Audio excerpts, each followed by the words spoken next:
Are we are we okay? Are we good?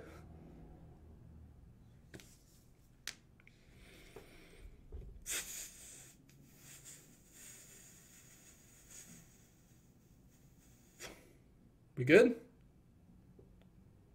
I see one viewer. I see exactly one viewer.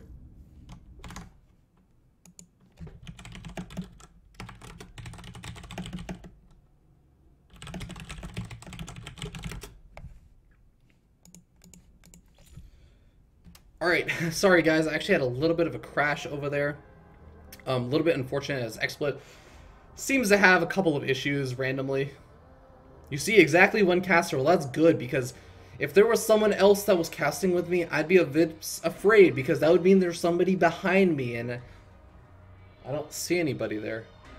That would be so freaky if there was like, I keep looking behind me and there's nobody there, but then there's someone in the camera. That would scare the bejeebers out of me. But anyways, sorry guys, XSplit actually ended up crashing. I originally had little logos I was going to put on each one of these maps so you keep track of who won, what map, and all that kind of stuff. But unfortunately, looks like XSplit's being a little bit wonky right now. Don't really want to try and mess with that too much. So we're just going to stick with a good old-fashioned scoreboard of just 1-0. So Intel currently up 1-0. That means that Amazon is going to have to send out another player.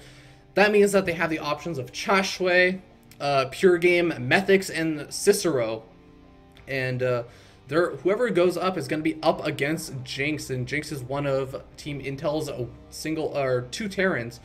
So, you know, if you can manage to take out one of these Terrans, that means that you only have one Terran left to worry about. If you have a ton of those players that might have some issues dealing with some of that multitasking drop play. Although I have to say, Jinx didn't really seem to be going for a lot of that multitasking in terms of drops and attacking from a lot of different angles while, you know, dropping in the back and Widow Mines everywhere. Like, he seemed to be a pretty straightforward, like, you know, get your army, get a very strong army, get a huge macro amount. We actually ended up seeing that there was a point where Metzelmats was actually able to take out a ton of those workers, around like 30 or so of those workers. And after we looked at the unit counting station, there were still 73 SCVs on the map. So that is just some fantastic macro. So Jinx are really one of those macro players. You want to try and match up your players against that type of player. So, you know, maybe you go for someone who's going to be a little bit more aggressive early on, or, you know, there's all kinds of other ways. You know, I'm just a caster. I'm sure that Cicero, the team captain for Team Amazon, does know his players well enough that he's going to say, you know what, okay, after seeing that play, you know what, I know this guy on my team, whoever it is, feels pretty comfortable against Terran right now, and you know what, I think that he can deal with that macro style play. So we'll end up seeing who Team Amazon ends up sending out, and as well as whatever map they end up picking. For now, it looks like I need to join the game. Alright, I'm in the game now, so we're gonna wait and see when all these all the stuff gets ready. It looks like actually Cicero is gonna be going up against Jinx, and the map is gonna be Akalon Waste. So you can actually see over here on the stream that Akalon Waste, the top left-hand map, is just a two-player map. It's a pretty fun map, and you know, I think this is going to be a very interesting matchup. This is going to be Protoss versus Terran, and I have to say, right now, if you have been watching MLG at all this weekend, you'll have a decent idea of, oh, Protoss have been struggling against Terran. But if you've watched any of MC's games, SKMC, you'll know that Protoss have some nice plays up their sleeves. They have the use of that Stargate. They can use the Oracles, as well as even the Void Rays and the Phoenix. Like, it has just been fantastic to watch, and I'd really like to see if Cicero ends up going for any of that style of play. So with that being said, we're going to wait for the players to be ready. Gonna tell them that I am ready. And after that, we're going to go ahead and jump into the game. Right now, just talk a little bit about Cicero, since he is the new player coming up into this. Again, he is the team captain for Team Amazon. Currently 1-3 in the After Hours Gaming League. Had a bit of trouble. Most of those losses, though, are actually, I think every single one of those losses has been in Protoss versus Protoss. And he actually hasn't played any Protoss versus Terran in the After Hours Gaming League. But I've seen a little bit of him play. I've seen him play a couple of matches against his teammate, Cha Shui. And, you know, he has an interesting style. I'll talk a little bit about it in just a second. As the game has actually started, we're going to go ahead and load it into the map and introduce the players. Alright, I see absolutely nothing, which concerns me. I'm going to go ahead and Oh no. Alright, we're having some technical trouble. Alright, 1 second, guys. So StarCraft has not crashed, but XSplit is no longer detecting my game. So I'm going to have to do it like this. Anyways, we're going to go ahead and jump into the game. Don't mind all of that. We're going to go ahead and introduce the players. Spawning down here in the bottom right-hand corner of AHGL Waste, we have the orange Protoss player representing Team Amazon. So it looks like Amazon sticking with those red tinted colors. It is going to be Amazon's Cicero and his opponent. Spawning up here in the top left-hand corner of AHGL Waste. Currently 1-0, undefeated in this best of 9 show match so far. It is going to be Team Intel's Jinx. The matchup is going to be a Protoss versus Terran. And, you know, this is kind of an interesting matchup. We've seen a lot of really cool developments between Wings of Liberty and Heart of the Swarm, where a lot of Protosses are being super duper active with those initial Stalkers, as well as that Mothership Core, and just doing a ton of damage, just because, hey, that Mothership Core gives that high ground vision. You can poke and prod over at a Terran's base, who actually ends up walling off, and that is exactly what we end up seeing out of Jinx. Now, one thing I will say is that even though we have not seen either Jinx or Cicero's, you know, Terran versus Protoss / Protoss versus Terran in the After Hours Gaming League, I do know that Cicero, like many other Amazonian Protosses, he loves his High Templar, and I have to say, he just gets some absolutely fantastic storms, so that is something that I will say you should be on the lookout for, to see how fast Cicero decides to go for High Templar, and whether or not he gets some fantastic storms off. I think that is definitely something you have to be on the lookout for whenever you see Amazon play with a Protoss player. With that being said, we see a pretty typical looking opening from Jinx. He has not opted to go for any of those gas geysers just quite yet. And in the meanwhile, looks like Cicero not really opting to be too greedy about his gas geysers either, not really grabbing that second gas geyser. Ooh, there we do end up seeing it finally going down. So he could actually be going for some kind of one base tech. This could actually just be instead a 90-watt style of build where you end up putting 2 guys on each of the gas geysers, just slightly more optimal mining of that gas, because that third guy doesn't really get optimal mining. But with that being said, the game not looking too terribly confusing right now. We do end up seeing a 1-Rax expansion going down for Jinx, and that's pretty much what you can expect when you end up scouting out to see that the Terran has not grabbed either of those gas geysers. And behind this is going to be getting a bunker. I should say in front of this, because the bunker is definitely going to want to be in front of that command center. In the meanwhile, Cicero is just going to be try and be aggressive with that initial Zealot. The Zealot can do a good amount of damage, especially if it manages to make its way over to the main base right before that bunker actually ends up completing. You can target fire down to at least 1 or 2 of those Marines, or even the SCV building the bunker. Doesn't look like he's going to be able to get any of it, but that Zealot will get out pretty much undamaged. Just has taken a little bit of damage in the yellow, but not a huge deal, because it's going to be met up with that Stalker and that Mothership Core. And that is exactly what I was talking about. And here we actually end up seeing a proxy Stargate going down. Oh my god, Cicero going to be going for the big bust. And oh, whoa, he is actually being super duper aggressive with this Stalker. Looks like he has complete 100% confirmation that there is in fact an expansion going on. This bunker is not some kind of ploy just to mess with his opponent. And the Stalker will get taken out. And I'm not really sure if taking out that single I guess SCV was worth it. Maybe if he was taking out a Marine, it would help out with the bust. But this is going to be a very difficult hold regardless, just because Protosses have been able to really make use of those Oracles and those Void Rays in busting their Terran opponents, because those Void Rays take out the bunkers so fast, and those Oracles just do so much damage to those Marines that it's so difficult to actually deal with. And we actually end up seeing this Mothership Core as being very aggressive, getting a very nice scout off to see everything that's going on. And the most important thing is he's getting a nice count on the Marines and sees that the tech lab is going up. He knows that it's not some kind of reactor play. He knows that there's not going to be a huge influx of those units. We actually do end up seeing this Zealot actually doing a good amount of damage to that SCV line. But again, I have to question, oh wait, this is confusing. So it looks like Cicero goes for the proxy Stargate, but then opts to expand. So I was going to actually say I was questioning some of his decision making just because it seemed like he was spending so much of his army targeting down all of those SCVs. He's trying to do all this economic damage, but if you're going for a bust, you want to be targeting down a ton of the army, because as long as you can eliminate the entire army, then you'll have free access to all of those SCVs and the economic damage. You don't want to try and lose all those units and not be able to deal with some kind of big counter all-in.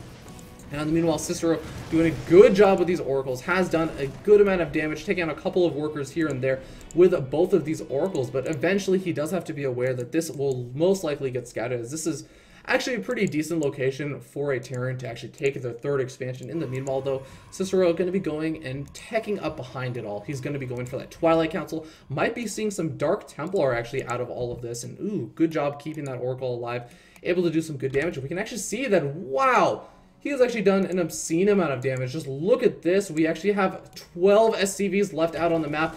2 SCVs building at a time. That is going to allow him to catch up a little bit, considering Cicero doesn't seem to be completely on top of his pro production, but still, Cicero is just in such a commanding economic lead at this point. That has to do just in part to do part of the Zealot early on doing a bunch of damage to those SCVs, as well as even that Stalker that he sacrificed, and then in addition, the Oracles. So much damage has been dealt that he's killed 13 workers at this point in the game, and now all he has to do is sit back. He just has to sit back, maybe even go for that Dark Templar. I would actually really like to see him go for Dark Templar, just because he knows his opponent is so sparsely mining that being able to even force scans out would just be such a detriment to the economy of Jinx, and it would just be so difficult for him to actually deal with.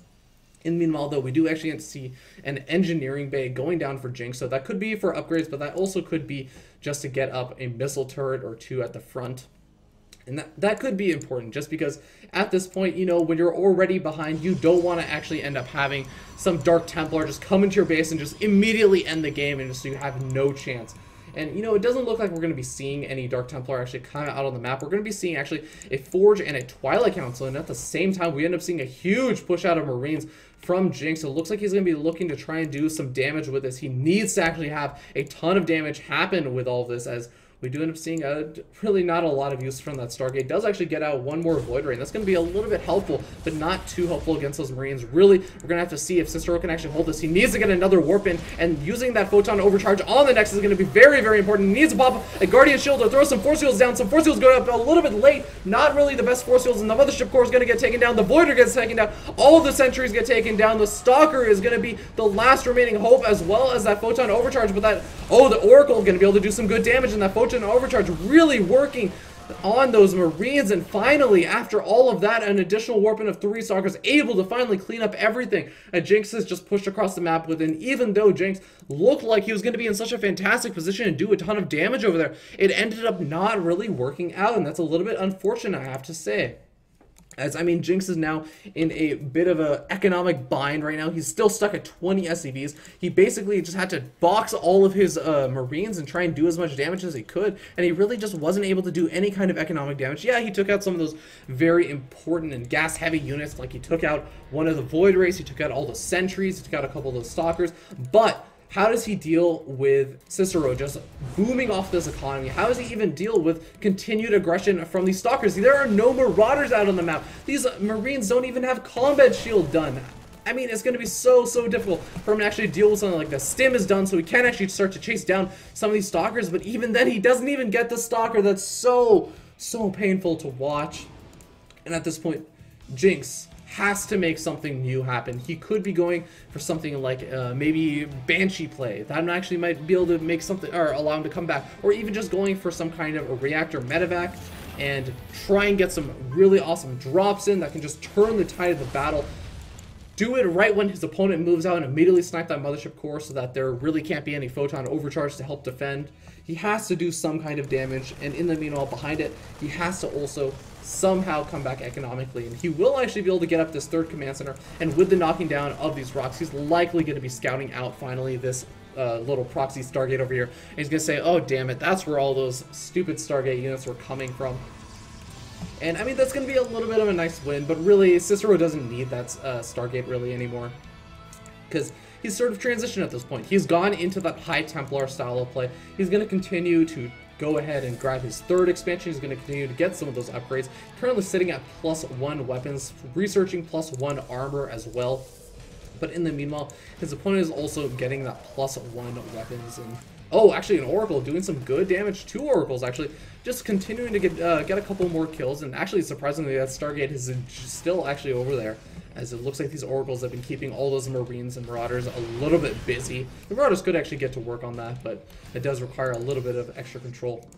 In the meanwhile, Oracles do manage to get out, taking minimal real damage, just because that Oracle, even though it's in the red, Oracle in the red fires just as hard as an Oracle in full health, so not going to be minding that too much. In the meanwhile, Cicero finally getting up the third expansion, pretty much timed at the exact same time as Jinx, but again, he still has that massive worker lead. You can even see 40 supply lead for Cicero, so Team Amazon is looking pretty good at this point. I feel like Cicero is probably just going to get out a couple more High Templar, maybe morph in 1 or 2 Archons, and then he can probably just push in after he gets maybe +1 armor done. But that being said, it looks like he's just going to be sitting back for a little bit longer, going to continue to macro up, might even just go ahead and be super duper safe, get out some of those Colossus, and that will put him into a really fantastic position because, you know, Jinx, even though he is starting to make a slight comeback in terms of that supply count, he's going to have a hard time dealing with both High Templar and Colossus, especially considering his medevac count is so low. Right now it's just sitting at 3 medevacs, starting to get out a couple more, but if at this point he has to start making a ton of those Vikings, it's just not going to work out right now, especially with 1 starport. We do end up seeing Jinx looking like he's moving out just a little bit. He might actually want to try and do a little bit of damage, maybe poke at the front, just try and see what his opponent is up to, and maybe drop at the back. He could actually snipe a ton of really important tech structures over here. The robotics facility, both of the forges, the Twilight Council, and as well as the Templar Archives. He could actually take out any of those if he actually ends up dropping in that location. It's going to be very vulnerable, but we'll end up seeing if he actually decides to go for that. A single Marine going to go ahead and stem up, see what he can see. Sees a lot of charged zealots, +1, +1, +2 is actually on the way, and that's going to be a little bit annoying for Jinx. He's actually already fallen quite a bit behind, and Oracle just going to be chilling over here, and finally does actually get attacked, but just barely going to be making it out. Wow, that is the most ballsy Oracle ever, and he is actually going to go back into, that is absolutely crazy, tossing out a Revelation, and does actually get sniped, as all of its pieces do fall down into the abyss and the rest of them disintegrate over on the ground. But Jinx is starting to stabilize a little bit. I mean, he's up to at least 42 workers. His army is not great, but it's not terribly terrible. And I mean, he has his third up. He could actually start getting some of these gas guys up also if he starts needing to go for something like Ghost or something. And I think Ghost is actually a fantastic choice because, you know, Vikings obviously very important to deal with those Colossus, but if you have to deal with High Templar and Colossus, then Ghosts are really a good option because at least the Ghosts can also have some impact on the battle besides just sniping off Colossus. The Ghosts can do those EMPs to even the Colossus. They can do it to the entire army and do a massive amount of damage with that, as well as EMPing those High Templar. Not to mention they actually do a ton of damage to those biological zealots and High Templar. But with that being said, Jinx still has to make something happen. I'd really like to see him go for some kind of drop play, especially considering how far out Cicero's army is going to be very soon. He's moving out across the map with all of this army, and none of it is really going to be able to deal with some of the drop defense. Now, he does have a handful of gateways over in his main base, as well as a couple in his natural, so he's up to a good 8 or 9 gateways. So he can actually deal with drops fairly decently, but it still can be a little bit difficult, especially if you have 2 medevacs loaded up with some units. You could actually do a massive amount of damage and really start to bring the tide of this game back in your favor. But in the meanwhile, it looks like Cicero just playing ultra defensive, just going for a 4th expansion, gonna get up some additional Colossus. I actually wouldn't be too surprised if he was just gonna wait until he was maxed out, wait until he gets +3/+3, thermal lands, blink, charge, everything that you can think of, and then push in. Because he knows how far ahead he is of his opponent, just because of his great scouting that he has. He actually has, look at his map vision right now. He has such amazing map vision. He basically has every single expansion, except for this one, surprisingly, basically scouted out, so he'll know as soon as his opponent tries to even go for a 4th expansion. And not to mention, he'll know whenever medevacs go out to try and go for some sort of drop or any of that stuff. So even though I was saying medevacs might be what could bring Jinx back into this game, Cicero has some pretty great scouting. So right now, it can actually be a little bit difficult to actually get out that medevac, I have to say. Cicero is playing this out very, very safe. Finally, we do end up seeing a couple of those ghosts popping out, though. And, you know, a couple of good ghosts, EMPs, could actually change the tide of a battle as well. As, you know, I was saying, it does a ton of area of effect damage. It's basically like an instantaneous storm on Protoss units. In the meanwhile, we do end up seeing a single Dark Templar up to 3 kills, but does get taken out, as it does look like there is a missile turret finished up over there. But that's actually going to allow Cicero to get into a nice position over here. Moves up the ramp with all of those charge ults. Going to be able to get a very nice position. And now we do end up seeing a ton of those storms just going down on everything. Feedbacks doesn't even need them, as there are just so many units left over to actually clean up everything. There are also a ton of storms actually still around, and there is a nuke going down, but that is very, very short-lived, as there is still an observer out. And now we do end up seeing a nuke going down at the ramp. That's going to probably take out a ton of these add-ons, but it looks like at this point it doesn't really matter. There's going to be the GG coming out from Team Intel, and Amazon takes game number 2, tying up the series 1-1.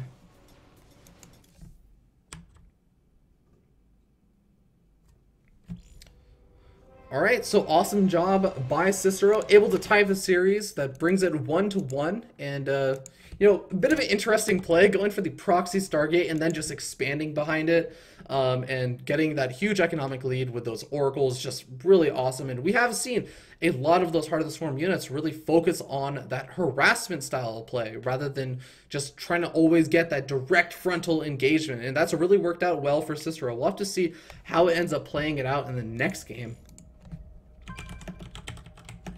And, you know, I actually had a couple of technical issues during the beginning of that last game, so I'm going to go ahead and restart StarCraft. Hopefully that'll actually fix all those issues I was having.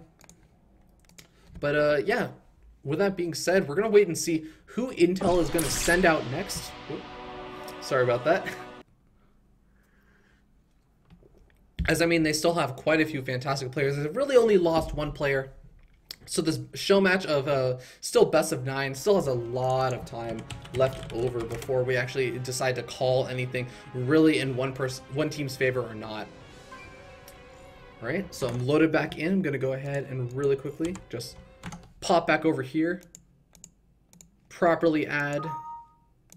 That is so strange. So I'm having a couple of issues actually trying to properly add XSplit or StarCraft 2 XSplit.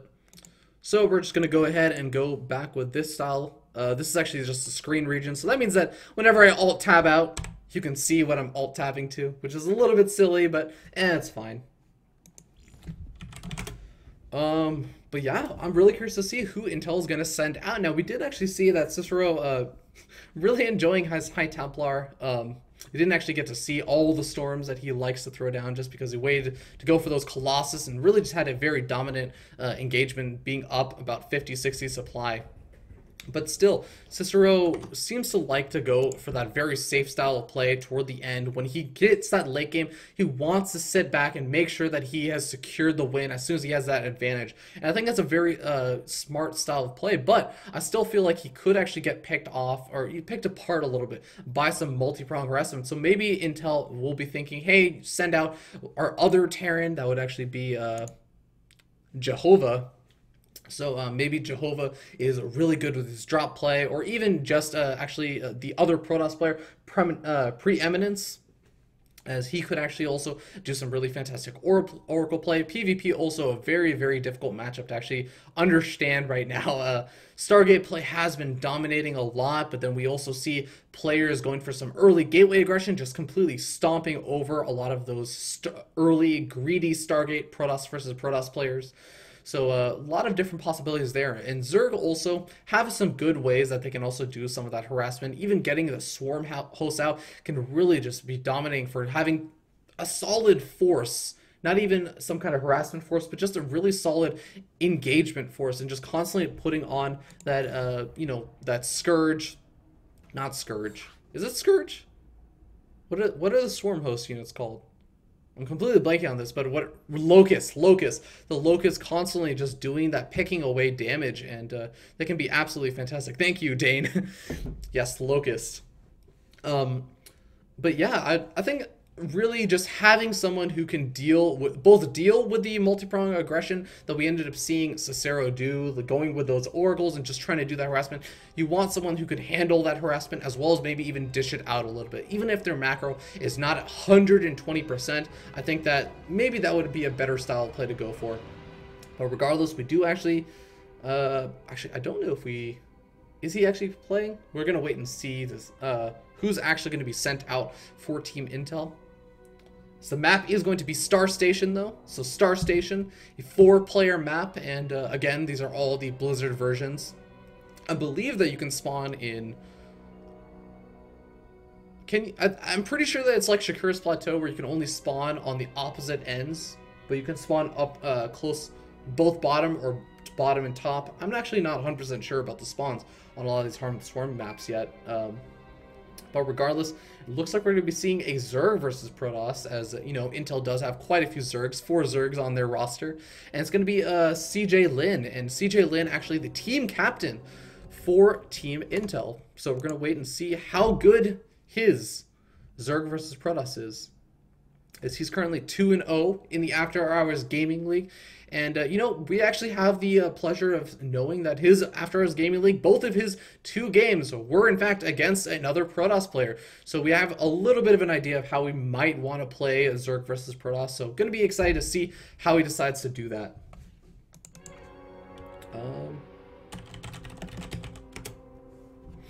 Yeah, with that being said, we're going to wait and see. I also have a decent-ish idea of how Cicero likes to play his Protoss versus Zerg. He's actually currently 1-0 in the After Hours Gaming League for Protoss versus Zerg. He has a couple of stylistic preferences that I'll talk a little bit about once the game does get started, as players are pretty much just saying, hey, you know what, we're ready to go, let's go ahead and get this game started, want to get back to MLG at some point. No, I'm just kidding, but... yeah, the game is getting started, so we're going to go ahead and jump into it, and as soon as the game starts loading, we'll start talking a little bit about the players. Awesome.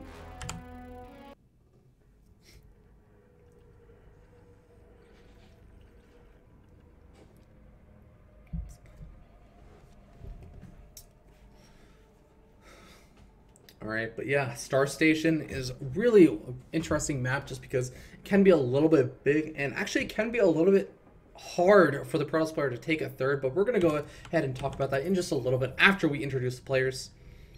Spawning up here in the top left-hand corner of Star Station, we have the blue Zerg representing Team Intel. It is going to be Intel's CJ Lin.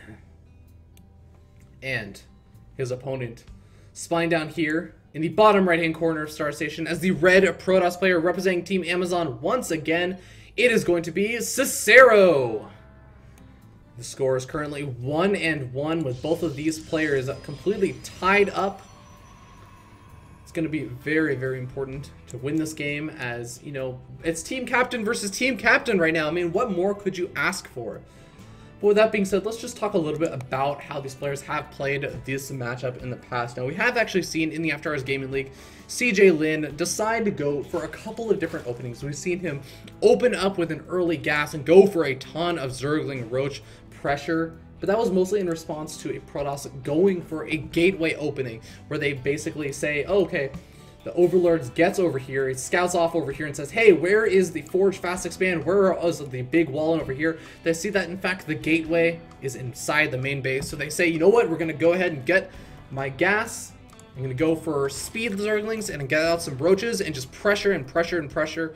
And we've seen, actually, CJ Lin be very successful with that. But we don't actually end up seeing that being the case. So Cicero, instead, going for that Forge Fast Expanding style. So with that, we have seen CJ Lin actually go for that normal 3-base style of opening and then transition to that Roach Hydra aggression off of 3 or 4 bases. And then meanwhile, Cicero being very annoying with that probe and actually forcing a pull-off from CJ Lin. And this is something I have to say stylistically about Cicero. He just loves to be as annoying as possible. We saw that in the last game, going with that Oracle harass, and actually I wouldn't be too surprised if, well, actually, no, he didn't actually opt to go for a Forge before Nexus. Goes for a Nexus first, so it does actually prevent him from being able to do anything like throw down a bunch of cannons behind the mineral line and try and force a cancel on that hatchery, especially considering there is actually no Overlord over here, and it doesn't look like CJ Lin is actually scouting around for anything of the sort, so could have been a good opportunity, as I have actually seen Cicero go for that style play in the past, but not going to be opting to do that. Just going to be going for that nice economic style play. He's a very mind-gamey player, especially considering, you know, he goes for the proxy Stargate one game, decides to play super economic focus the next, and it's going to be quite effective for now. In the meanwhile, we do end up seeing CJ Lin continuing just to send those Zerglings around. He wants to catch that probe, does not want it to be planting down a ton of proxy pylons, and most likely wants to get out that third expansion very, very soon, especially considering he has not opted to grab either of these two gas geysers. Most likely going to be the most natural thing for him to try and do. Probe is actually going to get spotted, and those Zerglings may or may not be able to actually catch up with that probe. They don't exactly have any Zergling speed on the way, so theoretically, this probe should get home just a-okay, as long as Cicero controls this well and does not actually give too many commands to that probe. He'll get home nice and safe. But that's still a very big win for CJ Lin, as that really does stop Cicero from being able to plant down those proxy pylons. And having those proxy pylons out on the map really allows a Protoss player to be a lot more aggressive, allows him to already have a nice position where if he decides to go for some kind of gateway aggression, he can just immediately start going for it. And oh my god, that probe might just barely get picked off. Nope, does actually get home safe and sound. So he's going to be a happy little probe. Go back to mining for Cicero. But it looks like Cicero did, in the midst of all that, manage to sneak out this probe over here. He's going to be able to plant a proxy pylon maybe around over here. That is a nice little location. As a Protoss player myself, I can say, love to plant proxy pylons in locations like that. With that being said, we do end up seeing CJ Lin has his 3 bases going up, and you know, he is going to probably be grabbing those gas geysers sometime in the next minute or two. Probably going to be double gassing, and from that point, yeah, it looks like a double gassing just right there. Going to be able to transition into that layer tech. And Cicero getting in a probe scout over here. This is actually very, very strange. This is normally, the Zerg player normally shouldn't be letting this happen, but he does actually end up getting it in. And I mean, normally the Protoss player might try and send out a probe to scout out the 3rd expansion or something like that, but I mean, hey, I guess this basically accomplishes the same thing. He gets a good idea of what his opponent is doing. He sees, hey, you know what? My opponent doesn't look like he's about to 2-base all in me. There's no fast layer that's already done. There's no Mutalisks that are about to be popping out in about a minute or two. So Cicero going to be feeling pretty comfortable. Wouldn't be too surprised to see him go for some kind of, you know, 3rd expansion sometime in the near future. But in the meanwhile, we do end up seeing all these gas geysers have been taken, and he should be planting down whatever tech choice he is going to be going for very soon. And it looks like double Stargate is going to be the answer. And I was actually talking to Cicero a couple of days ago, just asking me, you know, my opinion on a couple of the things, and I was saying Stargate play is the future of almost every Protoss matchup. Is going to have a place in every Protoss matchup. And, you know, we already saw in Wings of Liberty that Stargate play had a really solid place. But now in Heart of the Swarm, it is even more fantastic. Those Oracles can do so much damage. So you can actually just open up with Phoenix, pick off a couple of those Overlords, just do the normal Wings of Liberty-esque style of harassment, and then transition into a couple of Tempests to just get that nice solid air army and just go completely air toss, even add in a couple of carriers. And basically, after a little while, you'll start to look like a White Raw. In the meanwhile, Cicero just doesn't look like he's actually going for any air upgrades, which is a little bit sad. I'd love to see maybe an air upgrade or two going down, especially if he's going to be committing so heavily to this. And ooh, going for Voidary. So this is actually going to be a little bit almost more all-in-ish from Cicero. He's going to be looking to do a ton of damage. I'm actually not expecting him to go for a 3rd expansion anytime in the next like 3 or 4 minutes. As he's probably going to be pushing out sometime in about 2 or 3 minutes, as he could actually start to warp in. Just a couple of reinforcing backup units, going to make sure that no Overlords are able to get into the base, as there is a single Overlord over here. He does not want those double Stargates scouted. That's why he has them over at the back. But let's go ahead and see how CJ Lin is going to be able to respond to this now. He's doing a good job droning up, and that is exactly what a Zerg player wants to do. But look at this. He has just gone and made a ton of Roaches and Zerglings to prepare for those 10-minute timing pushes that Zerg or Protoss players oftentimes go for. And this is actually going to be the wrong response. He does have an Evolution Chamber down. He can actually start planting down some Spore Powers. But he's not doing that. He doesn't actually know what his opponent is up to right now. He needs to either try and send in the Overlords or get some kind of idea of what his opponent is going for. And now it looks like this Zergling may very well see the Void Rays. If they decide to walk over this way, he should actually get notification of them. And there we do end up seeing the Void Rays. And what is going to be the reaction? We already have a Hydralisk done that's actually just started a little while ago. That's going to be good. CJ Lin sticking to his guns, going for that Roach Hydra mix. Overlord moving in off the south side of the natural expansion, but the most important thing is that those Void Rays were already scouted. He needs to start making some Spore Crawlers in each one of his bases, or I mean, these Roaches are going to be nice and all, and he could actually go for some kind of big counter aggression attack, but I'm not sure how well it's going to work against 4 Void Rays. I don't think that CJ Lin actually saw those Void Rays. I think he didn't, it kind of slipped his mind. And we do end up seeing these Void Rays coming in, a couple of Phoenix also here to back them up. The Void Rays actually being micro back as well. The Queen's being taken out. The Void Rays have not actually used their prismatic alignment ability either, so they can actually do an absurd amount of damage when they decide to start taking out some of those buildings. Some Hydralisks are going to be on the way, but are they going to come in time? It looks like the hatchery might actually go down before a single Hydralisk actually even comes out onto the map. This could be huge for Cicero right now. If he can even just move over to the third, he can maybe even do a little bit more damage. And oh my god, here we end up seeing CJ Lin's response. He's just going to go completely all in with all of these Roaches. He's going to try and do as much damage as he can, but look at this. Cicero, more cannons, he says, and he just tries to prepare as best as he can. He has a couple of force fields also left over. He needs to start planting some of those down to stop those Roaches from being able to deal that damage over to those cannons. Maybe even needs to bring back 1 or 2 of those Void Rays. Actually, he could bring back all of them. I'd love to see him maybe just continue to harass with 1 of them, but that is a little bit difficult and a little bit taxing on for multitasking. But still, where are all these Roaches going to go? These Void Rays can move relatively fast. I think they move just at about the same speed as a Roach, so I don't think they'll actually catch up with them. Then we'll get a couple of free shots off if they continue to chase, but it doesn't look like they're going to opt to do that. So these Roaches will get away, but I mean, forcing all of these cannons, and that was all nice, but really losing your natural expansion is just so hard to recover from, as I mean, you're going to be so far behind economically. How are you going to make a recovery from that, especially if these Voiders are going to continue to do damage to all of these Roaches? They could actually just continue to pick away and put Cicero into an even better position now. Surprisingly though, I have to say that Cicero has not actually opted to try and grab that third yet. He does have the minerals for it. It looks like his mind is a little bit somewhere else right now. He does have to make sure these Voiders do not get picked off by all those Hydralisks. There are quite a few Hydralisks, but I feel like Cicero has missed a bit of an opportunity to go ahead and get ahead economically as well. He's really doing pretty well on that worker count, but not having that third for such a long time is going to put him a little bit further behind, and now he's going to have a hard time really putting on too much pressure for a little bit until he starts to build up some of those Colossus count, build up some of the Gateway count, as well as even the Stargate count. He needs to maybe get out some of those Tempests or even just more Void Rays.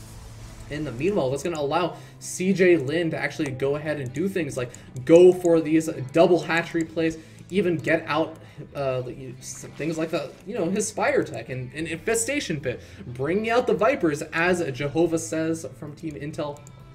And I mean, it's going to be a little bit difficult for Cicero to actually deal with if Cicero is not prepared for it. He needs to either realize if he can punish this play that CJ Lin is going for with this double expand and this massive teching all at the same time, or he has to go incredibly economic focused to try and maintain this lead. Now there is a single Zergling that's going to get picked off. He does scout out that the third has been taken, but what does that actually mean? Can he actually do anything about it right now? He has a handful of Roaches and Hydralisks. This is a fairly scary army, but is it going to actually be able to do anything right now? I don't think so. I think that there are just too many Colossus, Immortals, and even Void Rays for CJ Lin to actually do anything. By the time he gets across the map, is it possibly even going to be another Colossus out? We actually have, oh wow, a lot of Colossus already out, and double Robo out as well. So this is a nice little response. Basically, he forces the Hydralisk by going for that big Void Ray double Stargate play, and then afterwards he just pumps Colossus out of 2 robotic facilities. So like I said, Cicero, a very mind gaming player, gonna go ahead and go for that mind game, just force his opponent down to 1 tech choice and see how much damage he can do by trying to punish the fact that he forced that. Now in the meanwhile, we do end up seeing Cicero starting to push out. He's going to look to try and punish this very, very fast fourth expansion from CJ Lin. Now, CJ Lin is going to have to get a good engagement angle. Now, we don't actually see too many sentries. Yeah, we actually only see one sentry out for Cicero, so this actually really could hurt Cicero. He doesn't even really have a mothership core out. Actually, yeah, that's a really interesting note. We haven't, oh no, wait, we do have a mothership core out. It's just a little bit further behind, so that means that no recall is likely going to be available for the beginning part of this battle. Maybe toward the end of it, he will actually have that available, but now it looks like we're going to see a very fast snipe on that fourth expansion, as all of these units are actually completely out of position over here at the third expansion. And CJ Lin is going to have a hard time actually trying to recover from that. I mean, he basically just lost an entire expansion for absolutely nothing. But then again, I mean, this is quite a few Colossus. Maybe he wants to get out some of those Vipers, and maybe he gets out some of those Corruptors. And if he can just secure a very solid engagement, main engagement, and then push in, he might actually be able to make some kind of recovery into this game. But it's going to be very difficult. Both armies are getting maxed out. Cicero not really sitting on any upgrades on actually any of his units. Oh, actually, it looks like the air Void Rays do have +1 air weapons, but looks like the Roaches and the Hydros also sitting on +1 weapons, so pretty even on upgrades for the most part. +1 armor is going to be finishing up relatively soon for the Protoss Force, so he might actually just be looking to wait for that to finish before he decides to actually go in. I mean, he knows that he's basically on the same number of bases with actually a fourth on the way. So he's going to be feeling pretty comfortable at this point. It's really going to be on CJ Lin to actually force the engagement over here. Cicero, we've seen him in that last game play very safe once he gets that lead. And he's going to be doing probably the same thing. Just going to go ahead and retreat and try and take that fourth expansion. When you're ahead, get more ahead. But in the meanwhile, we see these Vipers building up that energy. They're using that, what is that ability called? It looks like it's Consume. Just eat away at some of those evolution chambers, as well as that hatchery. Try and gain as much energy as possible for that big engagement that's going to be coming up. He's basically maxed out at this point, getting just a couple additional Vipers. And now he's going to go ahead and push and see how much damage can he do. Cicero does have a couple of toxic pylons placed across the map, as well as an observer or so. So he should actually have a good knowledge of the fact that this army is coming. He's going to go ahead and get into the best angle that he can, so to make sure that he can actually engage this in the best possible way. Because if he gets a bad engagement over here, that could actually spell very much a doom and disaster for him. Even though he has a very nice bank of minerals, his opponent also has a very nice bank of minerals, and the gas count really isn't too high for either of these players. So a reinforcing wave of Zealots versus a reinforcing wave of Serpents, yeah, it could go in Cicero's favor. But, oh my god, look at all these probes are going to get picked off, and not the... actually, Cicero decided to engage with all those probes, and not the best engagement angle, as it looks like CJ Lin does have a very nice concave, and all of those Colossus completely vulnerable.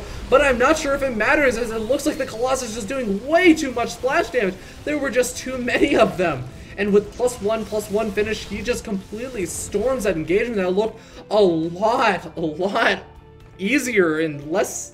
That looked a lot less close than I thought it would be. I thought that was going to be a lot closer, especially with all this Colossus completely just sitting in the front. All those Roaches and Hydros able to get off all the money shots on them, but it just didn't matter. And even the Void Ray count is just so high. It does so much damage to all those Roaches, and really nothing was able to be done. And now we do end up seeing a reinforcing wave of Hydros. Is going to be able to do some good damage to the Void Rays, but I mean, is it going to be able to handle all of those Colossus? Is it going to even be able to handle with the Zealots? That's a good question, as we end up seeing them being forced back into the main base. The Zealots even chasing a little bit, and now we do end up seeing Cicero sitting outside the natural expansion of CJ Lin. CJ Lin on the back foot. Is he going to be able to do anything? I don't know. I feel like he's going to have to be forced to tap out very soon. We're going to be seeing Team Amazon likely take game number 3 in their favor, bringing this series 2-1 with an Amazon lead.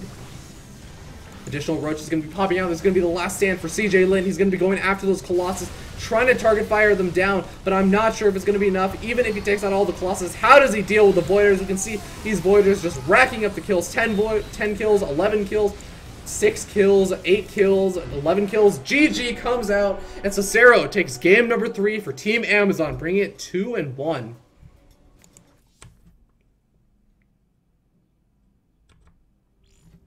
So we saw a really awesome Protoss versus Zerg, and it looks like we've actually haven't had a repeat matchup so far. I guess we saw a Terran versus Zerg, no wait, it was a Protoss versus Terran, a Protoss versus Zerg, and a Terran versus Zerg. Yeah, that sounds right.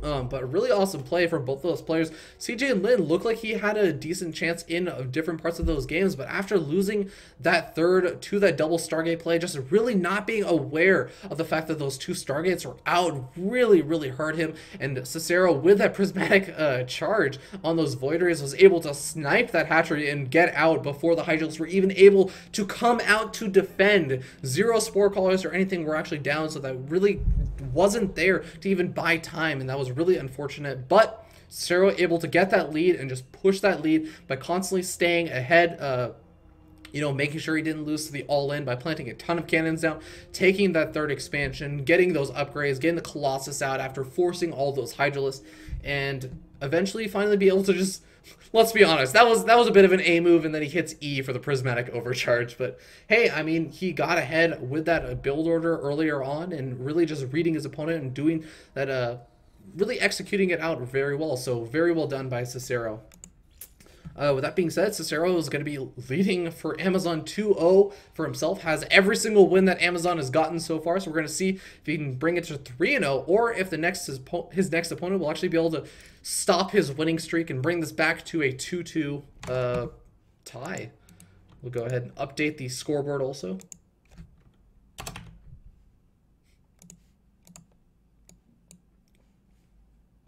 Alrighty, awesome.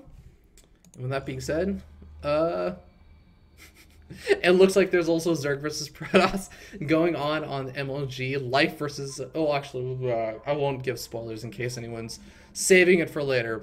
But Life is great. I mean, StarCraft is everywhere. Yeah. With that being said, I think that Team Intel has to send out their next channel. Or sorry, their next player. And at this point, I mean, they've sent out a single Terran, they sent out a single Zerg, and really they only have one Protoss, so I feel like saving that Protoss might be a good idea. Maybe this is the time, though. I mean, we've seen Cicero win in a Protoss versus Terran, we've seen him win in Protoss versus Zerg. Maybe a Protoss versus Protoss is his weak matchup. That could actually be it, and it's going to be a little bit difficult, though, because Intel does not want to waste that Protoss player. They want to save that Protoss player for when they really need him, because they only have one. They can't send out two Protoss players. If that Protoss player ends up losing, they're down and out. They have zero access to Protoss versus, whatever matchup for the rest of the series. But again, you don't want to be in such a position that you'll be put into a 1-3, as then Team Amazon only has to win 2 more games. You're very close to elimination. You have a big uphill battle to actually come back into the series. And it looks like we have the players picked. We're going to go ahead and check out to see who's actually getting sent out. Looks like, I think it's going to be... Oh, God, this is a hard name. I think it's Blue Dragon. Blue Dragon versus Cicero. Blue Dragon being a Zerg player. So it looks like they're going to stick with Protoss versus Zerg. Maybe utilize some of the information from that last game, seeing where Cicero might be a little bit weak in his Protoss versus Zerg play, and see how they can punish him. With that being said, the map is going to be Core Hall City. And we're going to go ahead and get started in just a second.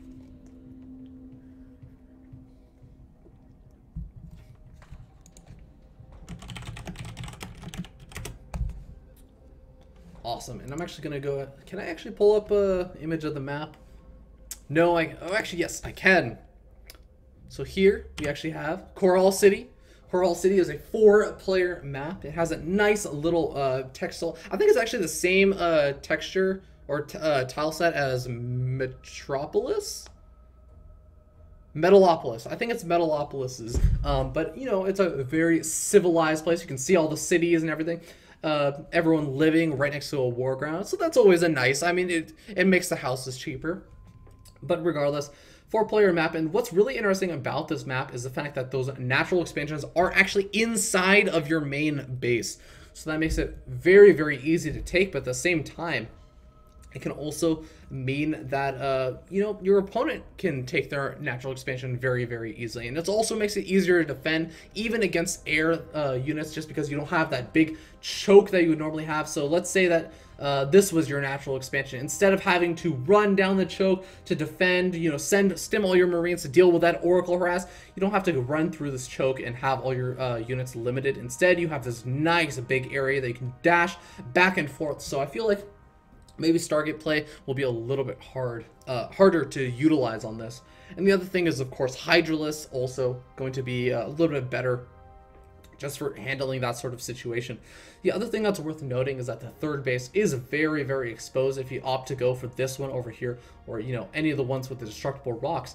But there is actually another third that's over there on the low ground. It's a little bit further away, so it can be hard to defend in that sense. But for a Protoss player, you can create a nice little wall of cannons right around this area, and it becomes a lot easier to defend.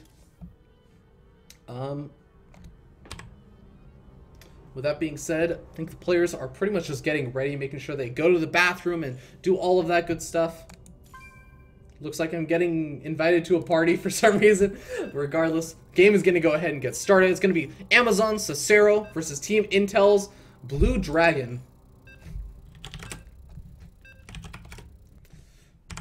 Game is getting started as the players load into the map. The map is going to be Core Hall City. We're currently sitting 2-1. Team Amazon leading. Cicero winning every single one of Amazon's games. Blue Dragon going to be looking to end that winning streak. Wants to bring it back for his team.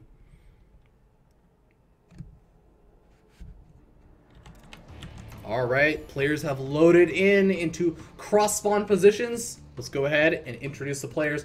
Spawning up here in the top side of Core Hall City, we have the red Zerg player representing Team Intel. It is going to be Intel's Blue Dragon. Going for a 6 pool. Okay, we're going to come back to that. And spawning down here in the bottom side of Core Hall City, we have the blue Protoss player, currently 2-0 in this best of 9 series. It is going to be Cicero from Team Amazon. Currently leading 2-1, actually. He himself is 2-0. But a 6 pool is in fact on the way. And this is going to be very, very difficult because you have to remember, and because your natural expansion is inside of your base, your natural expansion is right here. That means that this ramp is super duper wide, so Cicero is going to have to get a wall off in time to actually be able to deal with this. Now, he does actually very, very quickly end up scouting out his opponent, gets it on the second scout.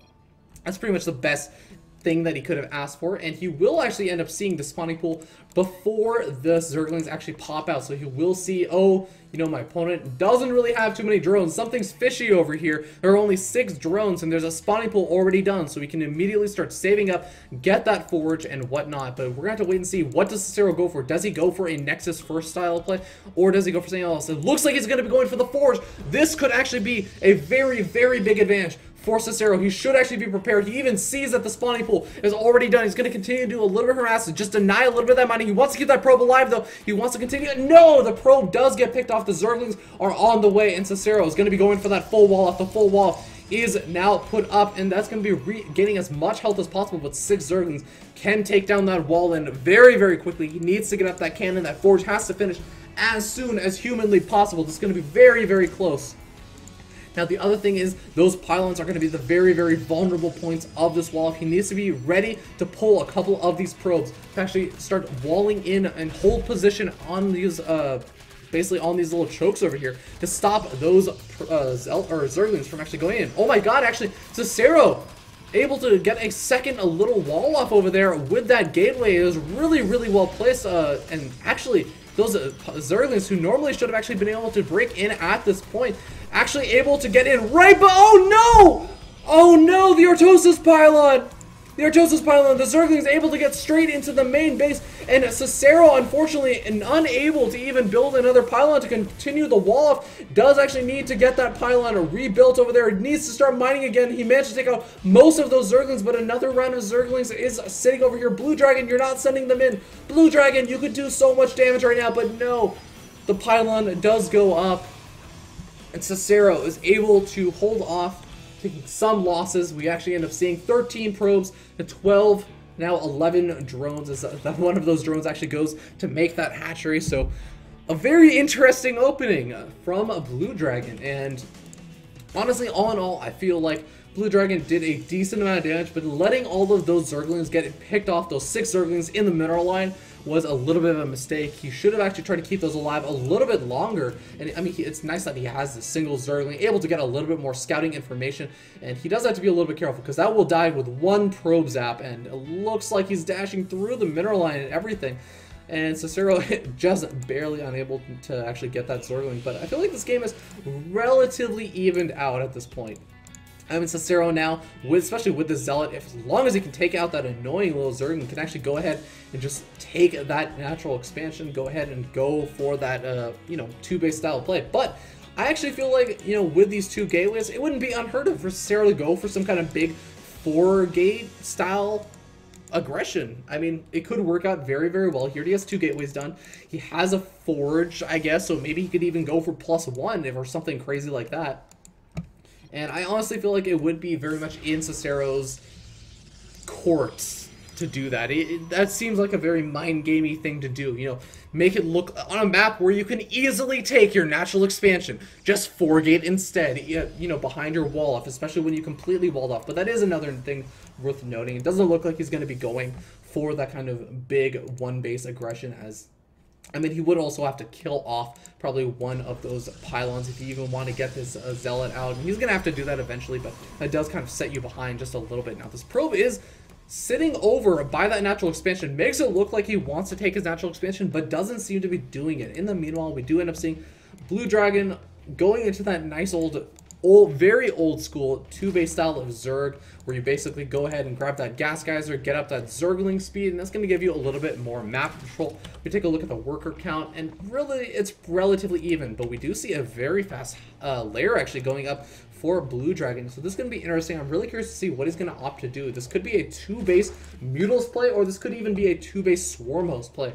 While he tries to take a 3rd behind it, he could do a ton of nice aggression, especially considering how far back behind Cicero was set. Having to go for that 2nd gateway before the Cybernetics core, and can set a Protoss player a bit far behind, especially if they decide to finally go for that, you know, that eventual Nexus. So the Stalker count will be low, and even seeing that he even made a Sentry rather than a Stalker, that's all going to be signs I would point to say, you know what, Mutals play could actually be very, very effective. I mean, look at this. The layer is going to be done very, very soon. Cicero getting a very ballsy Stalker all the way in here, though, and getting a good scat off on everything. Sees that 3 gas geysers have been taken, and wow, this is just fantastic. I don't think Cicero could have asked for anything better, and Jehovah is saying it better than I could. As a Stalker out on a casual walk onto creep gets out just before the Spine Crawler is finished. That was just too perfectly timed.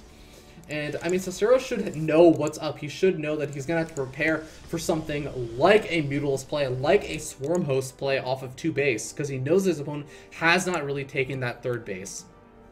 And now with all of these gas geysers taken, he's going to have a nice influx of gas, and he should be able to set down whatever tech choice he decides to go for. I mean, he has the gas for it, he has the minerals for it. It's just a matter of waiting to see what he actually decides to put down. We're going to go ahead and come back to that, as it looks like Cicero going for a 3rd expansion. Now this is a very interesting choice. I don't actually see this too often with a Protoss player scouting that a Zerg player is sitting on that 2-base layer tech style of play.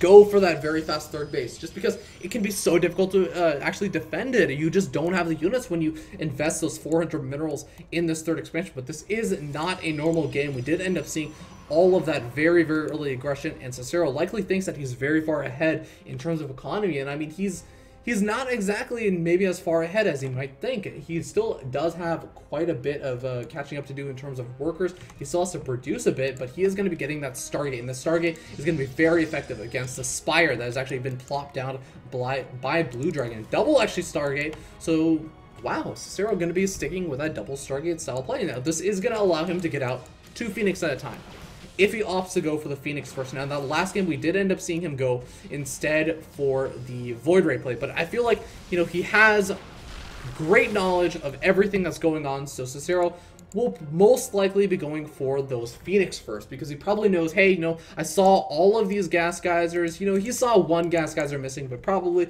imagine that was going to be taken very soon. It's high probability that there was going to be a Mutals play coming out, and like I said, behind it, a 3rd base being taken, so he's going to use the Mutals to get complete map control, do as much economic damage as he can to his opponent, and in the meanwhile, He's going to take a third and build up his own economy with those Mutalisks. And, you know, it could be quite effective. I feel like Blue Dragon, it's really going to come down to his control, as he can really pick apart Cicero if Cicero gets spread out a little bit too far. I mean, with all these 3 bases, especially one of these bases being very difficult to defend by ground, and I kind of like, actually, the Stargate choice just because of that as well, because even though this 3rd base would require ground units to travel this long path just to get to over there to the mineral line to defend and back, these Phoenix are going to be able to dash in between those bases very quickly. And it looks like, yes, he is making Phoenix rather than Void Rays or Oracles for now. And actually, there's actually a good number of Phoenix, so as long as he controls this relatively well, he should actually be able to stave off this Mutalisk aggression very well and put himself into a great economic position. He might even be able to pick off one of those Mutalisks, as those Phoenix should be able to chase those Mutalisks as long as they have vision of them. And there we do end up seeing those Mutalisks going after those Phoenix and just trying to delay to try and save that other Mutalisk, but it looks like that's going to be the doom of them, as now he ends up losing 3 of those Mutalisks and only manages to get out with 2 of them. That's going to be a huge hit. And Blue Dragon really just not looking quite as good of... He doesn't look like he's in as good of a position as he did a couple of minutes ago when we were seeing, hey, Cicero taking a very fast 3rd expansion, even though it's faster than Blue Dragon's, and looks like he might not be able to defend, but really Cicero just had the perfect answer for the moment, and now he's going to be able to push in, he's going to be able to do some good damage. There is a single Spore Caller, or 2 Spore Callers actually already over here, but look at this, all of those Phoenix able to be picked off, and I think he could even do some good damage to the Overlords. There's no Spore Caller over here in the main base, nor the natural expansion, so these Phoenix could actually still do a ton of damage, lifting up the Queen, picking off Overlords, and picking off drones, and we do end up seeing one of those Overlords getting picked off, a Spore Caller just now being planted, but both of those Queens, 3 of the Queens, and we could even see a 4th Queen being lifted. Needs a little bit of target fire from those Phoenix to actually kill off those Queens with a single lift, but doesn't manage to do it. One of the Phoenix could actually get picked off, but we see a continued rally of those Phoenix being pushed over to the natural expansion of Blue Dragon, and Blue Dragon looking to be in a very difficult situation, as Cicero is just doing a massive amount of damage, but again, he is investing heavily into these Phoenix, so he has to do a lot of damage. But at the same time, these Phoenix are going to be quite useful, especially considering, I mean, Blue Dragon really just can't go for Mutalisks at this point. He's too far behind. If he tries to go for Mutalisks, he'd have to somehow try to overpower his opponent's Phoenix, and that's just not going to happen. Not when Cicero has this many Phoenix. So Cicero is going to go ahead and continue to produce Phoenix. There is a point where, you know, 12 Phoenix perform just as well as 10 Phoenix. So he does want to stop his Phoenix production at a certain point, but what? How many Overlords is he going to kill right now? This is ridiculous. This is obscene. This is painful to watch, as Cicero just completely manhandles all of these Overlords, completely halting any and all production from Blue Dragon of any units, just forcing all of these Overlords to be continuously producing another round of Overlords being taken out. My hands are on my head, just face palming right now. This is so annoying. And Blue Dragon is still, after all of those Overlords being produced, supply block, because, I mean, he doesn't even have any more Overlords on the way. He has 2 Infestors on the way. That's going to be nice for him. Yeah, that's all well and good, but I mean, are those Infestors even going to have any energy to do anything with? And even if they do, look at how far behind he is now. You can see, just due to all those supply blocks, Cicero was able to get up a good 20 or 30 supply at this point. And in the meanwhile, behind all this, he's going for that Psi Storm, because again, Cicero and Amazon Protosses love Psionic Storm. But, I mean, this is going to be very difficult. Looks like we're getting a little bit of lag. Didn't actually see who that was. If it was me, I will, in fact, leave the game. Hopefully it wasn't. But regardless, I mean, that was just really painful to watch, and Blue Dragon has to make something happen. And it looks like his choice is going to be going for a very fast Hive Tech and getting those Ultralisks out. He already has +3 Carapace actually on the way, and hey, I mean, it kind of makes sense. Ultralisks can't get lifted by Phoenix. They can't take any damage from Phoenix. And it's even going to be quite effective against all these Zealots. I mean, because Ultralisks actually, with Heart of the Swarm, did get a huge buff. Oh, really nice fungal growths actually, by the way. But, I mean, Ultralisks got a huge buff against things like Marines and Zealots, where they do a ton of splash damage, just in general. And I find this really funny. Both these players trying to sneak an expansion. That's pretty cute from both of the players. But I mean, also, the Psionic Storm really not going to be too effective against those Ultralisks. So I feel like Blue Dragon might still have a good chance in this game. He still has a good drone count. He still has that Ultralisk ace up his sleeve with 9 Ultralisk and +3 Carapace, and the chitinous plating I imagine will be coming down soon. No chitinous plating for now. But he could actually start researching that chitinous plating. I hope he does. And he will just have an unbelievably tanky Ultralisk force that will just be able to come in and start ripping apart the third base of Cicero, as well as even maybe the natural expansion. Might be a little bit harder to move up into that. But we do end up seeing, oh, Cicero scouts out this hidden expansion. And that's actually going to spell doom and disaster for that expansion, as Cicero can actually just push in over there with a couple of stalkers and be able to do a massive amount of damage, easily be able to take that out. And now we're going to have to see, can Blue Dragon defend? The Ultralisks are out. We have a ton of those Ultralisks out. 74 Zerglings on the way, and those Zerglings are going to have +2, +3 as a +3 melee weapons or melee attacks is not done yet. But now we end up seeing the Ultralisks are out. They're going to be doing a ton of damage. All of the Psionic Storm being super effective against the Zerglings, but not doing anything to those Ultralisks. There's so many storms going down, but these High Templar are going to get picked off very, very quickly. I would have loved to see the Zerglings actually get pulled back for just a little bit, but now we do end up seeing the Infestors. They can start laying down some fungal growths, trapping some of these units for those Ultras to start picking up. And look at this. Cicero has completely dropped in supply. He's going to be in such a difficult position. These Phoenix are completely useless. He needs to just send these Phoenix to go ahead and do massive amounts of damage over at the Overlords or something. Just supply blocks, stop the reinforcements or something. Lift up the Infestors. Do something with those Phoenix, but in the meanwhile, we do end up seeing these Ultras having a little bit of a difficult time moving up this ramp. Like I was saying before, I'd really like to have just seen him go for the third. He is going to go for the third now, but now is it going to be too late? Cicero's had time to react. He's gotten out those Void Rays, and those Void Rays are going to be very, very effective, but at the same time, these Ultras are going to be able to do a lot of cleave damage to these probes. We can see over here, and quite a few of those probes have been killed. 14 already dead, and additional just going to continue to die. Additional gateways even in pylons also being taken out, and that is going to be quite annoying. But for the most part, these Ultras have been cleaned up. Additional units just being rallied across the map. Queens actually being pulled. Are there even any queens left over? Yeah, there are a couple. There's one queen left for those injects, but is it going to be enough? The third base is getting focus fire down. The third base does go down, but there's actually a hidden base up over here in the top right left-hand corner. That's going to be actually very nice for Cicero. You can continue to mine over there as long as it can hold off against all this, but the Queens are getting lifted up by all the Phoenix, and that's going to be super effective as long as it remembers to lift them up. But once again, the Queen's actually scouting the transferring probes. He should know that something fishy is going up over there, but at the same time, a warp-in round of Zealots able to take out the hidden base of Blue Dragon that was scouted out by those Phoenix earlier on, and now the Phoenix unable to take out these Queens just because Cicero does have his mind in a million places at once, trying to hold off against all those Zerglings, trying to make sure that he can take out this hidden expansion and defend his own, pulling back those probes, and a ton of Zerglings are going to be coming in, going to be able to do some massive damage to these Immortals, and the additional Ultralists are going to be coming in as well. They still do not have chitinous, but no, actually no, they do. Yeah, they don't have chitinous plating just quite yet, or they would be sitting at 5-3 upgrades or 3-5 upgrades regardless. But now we do end up seeing these Void Rays just being so effective against all those Ultras, and I feel like Cicero has had enough time to respond to the Ultras. The Zerglings are getting also dealt with. Even though they have massive armor upgrades, they're going to be very, very effective against these +1/+1 Zealots. And look at that. So many of those Zealots taken out by those Zerglings. A really fantastic job with those upgrades by Blue Dragon. It finally does get cleaned up. But still, I feel like Cicero is still sitting in a pretty comfortable position. Yeah, he's lost a ton of his workers, but he has so many bases, and he still has a completely dominating army. And we do actually end up seeing Mutas with this many Phoenix already on the field. It looks like Blue Dragon gonna continue to try and go for those Mutals, and I don't actually agree with this. This is kind of what I was saying before.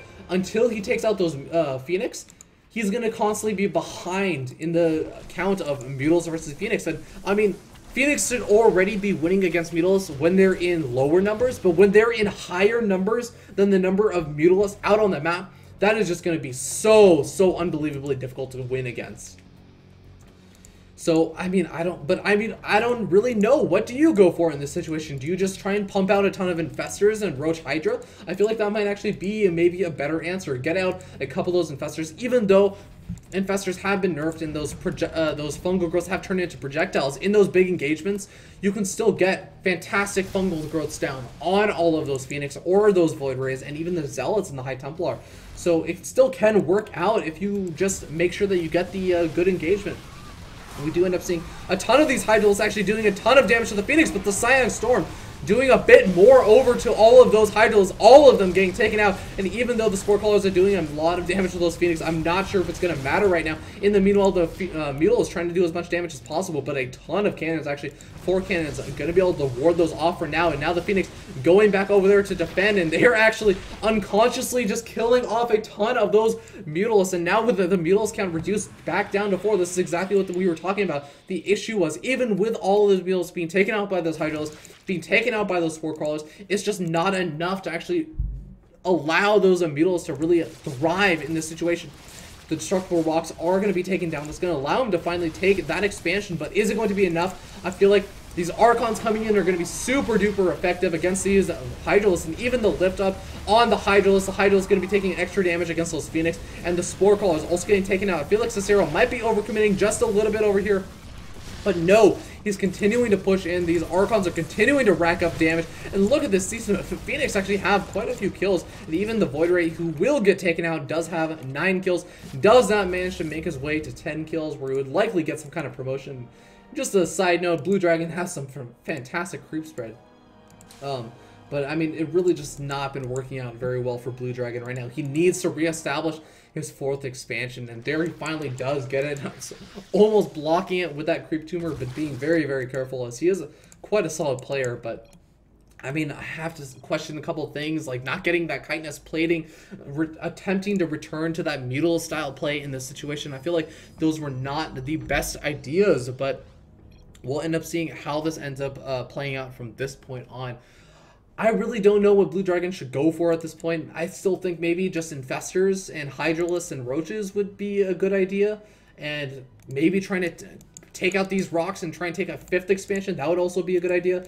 But really, he's in a very rough situation right now. And even though Cicero, he's mined out of his main, he's mined out of his natural expansion almost, he is still sitting on at least a 2-base economy, and Cicero can also very easily reestablish this base. As I mean, just by defending this base as well as his natural expansion, he's going to have his army likely positioned somewhere around this area, so he will be defending that 3rd base very, very easily.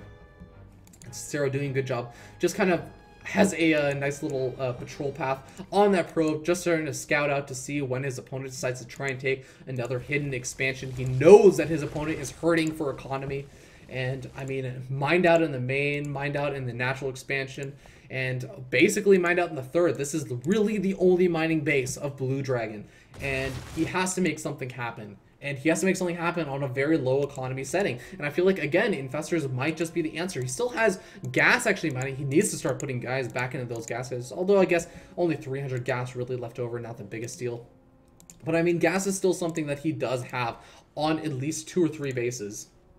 So he might actually still be able to get out a couple of Infestors to deal with this massive army. I mean, just you can imagine, look at how much this army clumps up. You could do so much damage with fungal growths, but it doesn't look like it's going to be the case for now. It's just going to continue to get out some of those Roaches, as I guess Roaches are very, very important. You want those big damage soakers to be able to actually deal with anything. Cicero actually, upon scouting this hatchery, is going to go ahead and plant down a proxy pylon, and I don't even know, for all I know, Cicero could actually just start cannoning this hatchery, or he could go for some kind of warp, and I feel, knowing Cicero, it's going to be cannons, but we'll end up waiting to see. I feel like that hatchery, there's no way it's actually going to be able to get up. These Roaches and Hydralisks, even with the Hydralisk upgrade, is really not going to be able to make use of the speed upgrade to actually get over to that expansion to defend.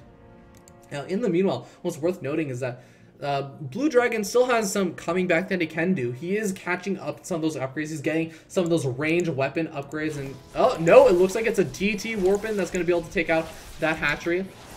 But in the meanwhile, once Blue Dragon gets +3/+3, he's actually going to be sitting a pretty decent army. I mean, he has a ton of Roaches, he has a ton of Hydralisks. He needs to get out some other Lair Tech or even Hive Tech units, either Ultralisks or Infestors or something. Maybe even Broodlords at this point, but I actually feel like Broodlords might not be the answer considering how many Phoenix there are, but just considering, I guess, the Zell account, it might work out. I don't know. This is a very, very strange game as Cicero just starts to take the map with expansions, and Blue Dragon trying to move over here to try and defend, or I guess try and take this expansion, but it looks like Cicero going to actually spot that out with this Phoenix. Very, very nice scout off and just making sure that, hey, my opponent is not retaking that expansion. Looks like the pylon is also even still there, so you could even start to warp in some Dark Templar again, start to do some damage over to these drones, but I think that he actually has a decent number of drones. Yeah. So even if he ends up losing a couple of those drones, not going to be the worst thing in the world. This is such an interesting game as we move into the 33-minute mark. It looks like Blue Dragon going to be looking to go for that big engagement, but look at all of those storms just massacring the Hydralisk count. And now with roaches left over, what is there to do? They do manage to take out all of those High Templar, but look at how low on health they are. And they are going to actually, oh, this is a really smart decision by Blue Dragon. He managed to actually take out all those High Templar and all those very, very gas-intensive units. Only the air army really left over, but still, that was very, very much worth it, especially considering how he's able to burrow a ton of those roaches, regain some of the health, but now he's going to go ahead and try and do some damage over here. I don't think he's going to be able to do too much. He might be able to target fire down the Nexus, but no, looks like he's going to be going after some of those probes. Not going to be doing a whole lot, but at the same time, sending a group of roaches over here. Now, this I really like. Just out multitask his opponent, and that could actually work out very, very well. Some Dark Templar are going to be coming in. They're going to be able to do some good damage, and actually, for the most part, get to clean up most of the roaches over here. A couple of those roaches do end up burrowing, but at the same time, Cicero just responding by warping, and a couple of Dark Templar are going to be going after this hatchery over here. Now remember, outside of this base over here, this 4th expansion, this is the only mining base for Blue Dragon, and Blue Dragon, even though he's doing some good economic damage, he needs to preserve his own economy if he wants to have any chance in this game. And, you know, the Nexus does get taken out, but now all of these roaches are likely going to die, even though there's no observer still. I mean, these roaches have been able to do so much damage, and look at this. This is why you don't place all your cannons just in front of your Nexus. You need to have them behind, because now we can see these roaches able to just sit back over there. We do end up seeing one observer on the map, and a second observer is going to be on its way. Gonna Chrono Boost that out in typical Protoss fashion. Whenever there's any sort of unit that needs detection, you just sit there and you just stare and you Chrono Boost your observer out, and you're like, oh god, come out faster, this Dark Templar, or this burrowed roaches or something, or there's a cloak banshee, and it's so frustrating to watch. We do end up seeing that observer gonna rally its way over to that base, and as soon as that happens, all those probes can get back to mining. Some additional cannons gonna be going down for Cicero as well. This is such a blow for blow game, as both these players just still so low on economy, but at the same time just still managing to preserve some semblance of an army that can actually deal some good damage and take out bases and snipe stuff. At the same time, Cicero trying to reestablish, or actually not reestablish, trying to establish a slightly hidden base over here, almost on Blue Dragon's side of the map, and it's going to be very, very interesting to see how he tries to defend all of these different bases across the map. I mean, he can still reestablish this 4th expansion. He is a very, very low on economy right now. He is just now getting some of that mining back up over at, I don't even know what you want to call this, the 6th expansion, over at the top left-hand side, as well as this base over here. So he should actually be able to retake this 3rd expansion, I guess, and start saturating this expansion. I feel like saturating this expansion is going to be very, very risky, though, as, I mean, it's so close to where Blue Dragon is keeping so many of his Hydralisks and his roaches and whatnot. Now, Blue Dragon continuing to produce additional Hydralisks. Once again, I feel like I keep just hammering this point through, but he's not making any infestors, and it's really annoying me. And he's also not getting the +3 missile attacks, which is also annoying me, because he's up against, oh, actually, speaking of upgrades, Cicero sitting on +2/+1, and he really needs to start getting some of those upgrades. I mean, yeah, he has some of those air upgrades to also go for him. I mean, go with his army, and maybe even getting shield upgrades would be nice.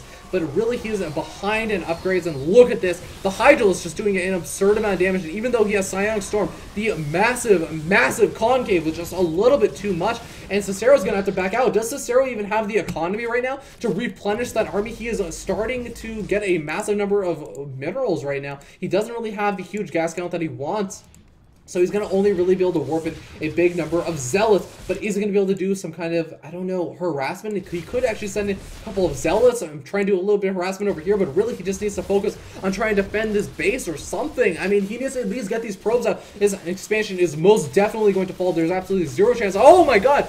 There is absolutely zero detection. The Dark Templar can come in and start sniping off all of these Hydralisks, and even though all the probes end up going down, we can see Cicero down to just 20 probes, a handful of Zealots trying to do some damage, but the Dark Templar can do some damage as well. The Dark Templar are not doing anything. They need to start sticking themselves over on this, I guess these units of it. The Overseer just barely managed to survive. That is so painful. Cicero likely probably going to want to try and warp in like a Stalker or something, just blink it in and snipe off that Overseer, because if he can do that, he can stop this entire army from just moving up over here to the top left expansion and stop it from killing off that economy.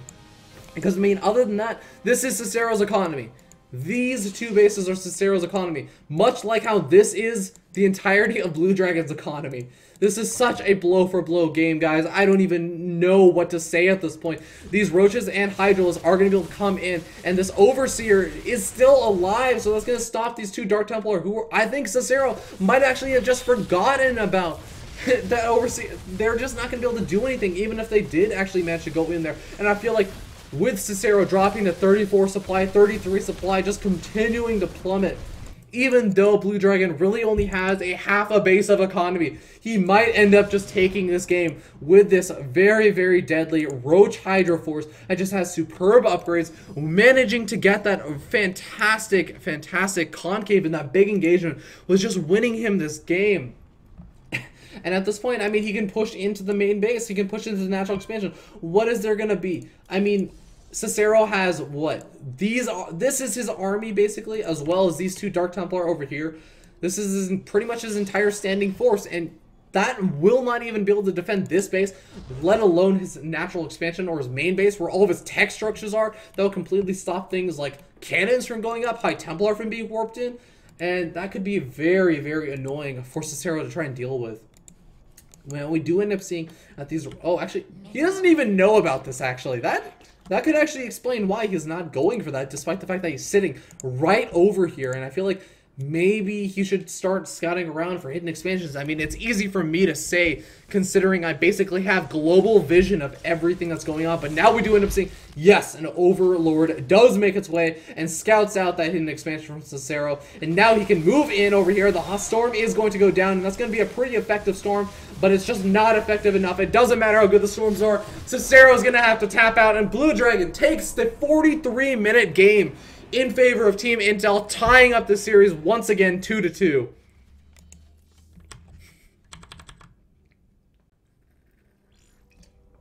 That was a game, guys. That was a game. As really just fantastic play from both of those players, constantly going blow to blow, and Cicero doing such a great job shutting down his opponent's economy. But Blue Dragon consistently able to just maintain that army outside of that one time he ends up losing it to that big air force of Cicero. Still able to macro up that Roach Hydra force and be able to just push around the map and just take out expansion after expansion after expansion of Cicero. And Cicero just really was not able to hold on to those expansions. And that was really what set him behind. Even though he had that booming economy of, 4 expansions, it doesn't matter if they constantly get taken out by Roach Hydralisks and you constantly end up losing all of those probes. So very well played by Cicero, very well played by Blue Dragon, but Blue Dragon does end up tying up the series. So congratulations to Team Intel. We still have at least 2 more games, no, at least 3 more games left. So this best of 9 is turning out to be quite the series. So I'm going to take a quick break as we wait for the next players to get ready to play. And, enjoy this music by DSCA account. We'll be back as soon as the game ends up loading up. And I will see you guys in a little bit. Don't go anywhere.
Alright, hey guys, we're going to be coming back as we start back 2-2. It is now no longer a best of 9. It is in fact a best of 5? Yeah, it's a best of 5. Yeah, because the first person to win the next 3 games is going to win the entire series.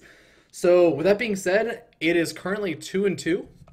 We've seen 4 fantastic games, with the last game being especially fantastic. A very long 43-minute action-packed game with just constant blow for blow fighting in a Zerg versus Protoss. But now we did end up seeing Blue Dragon win for Team Intel, so they are coming up ahead, and now they're going to be fielding, or up against, I guess they're going to be fielding Blue Dragon again, because this is an all-kill format, but they're going to be up against Amazon's Cha Shui, and the map is going to be Ohana. Now, Ohana is one of those much smaller maps, so I wouldn't be too surprised to see Cha Shui go for some more aggressive style of play. We're going to talk a little bit about Zerg versus Terran on this map as the game gets started right now, and yeah, I'm excited. I hope you guys are.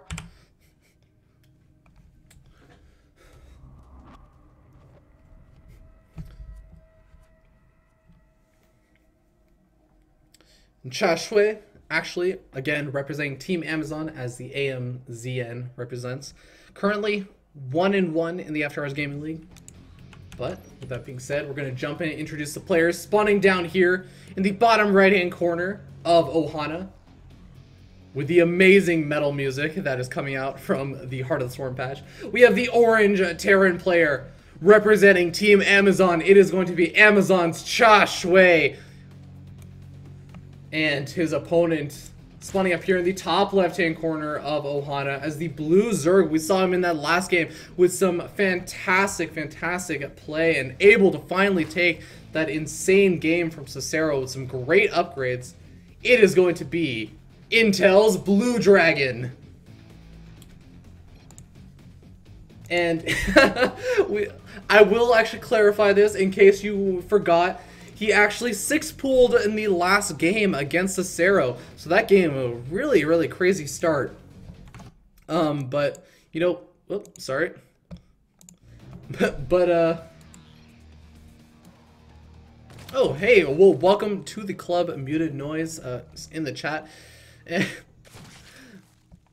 I wish this is MLG I was casting. This is, in fact, actually, sorry, no, this is even more awesome than MLG. This is way better than Life versus MC or anything like that. This is Amazon versus Intel, the After Hours Gaming League teams, and we are seeing some fantastic play in a really interesting opening. Cha Shui opening up with gas, and that actually means that he's likely going to be wanting to get a little bit aggressive, could likely be going for some sort of Reaper opening, and this is going to be super cool to see, because at the same time, Blue Dragon, without even scouting out his opponent, is opening gas also, so he's going to be going for some Speedling opening, planting down that spawning pool before the hatchery. We're going to even see if he opts to take the hatchery, if this is going to be some sort of giant Speedling, Baneling all in. Now, just to talk a little bit about Blue Dragon and his Zerg versus Terran play, we haven't actually seen that in the After Hours Gaming League, nor have we seen Cha Shui plays Terran versus Zerg in the After Hours Gaming League, but I will say the Blue Dragon has been known in his other matchups to go for very aggressive styles of play. We even saw in the last game that big Zergling 6-pool, and also even in Zerg versus Zerg, he tends to open very aggressively with, you know, 5-minute Baneling all in at 5 minutes, or Speedling, Baneling, you know, attacks and all that kind of stuff. So I wouldn't be too surprised to see this go into some kind of very heavy aggression build. But look at this.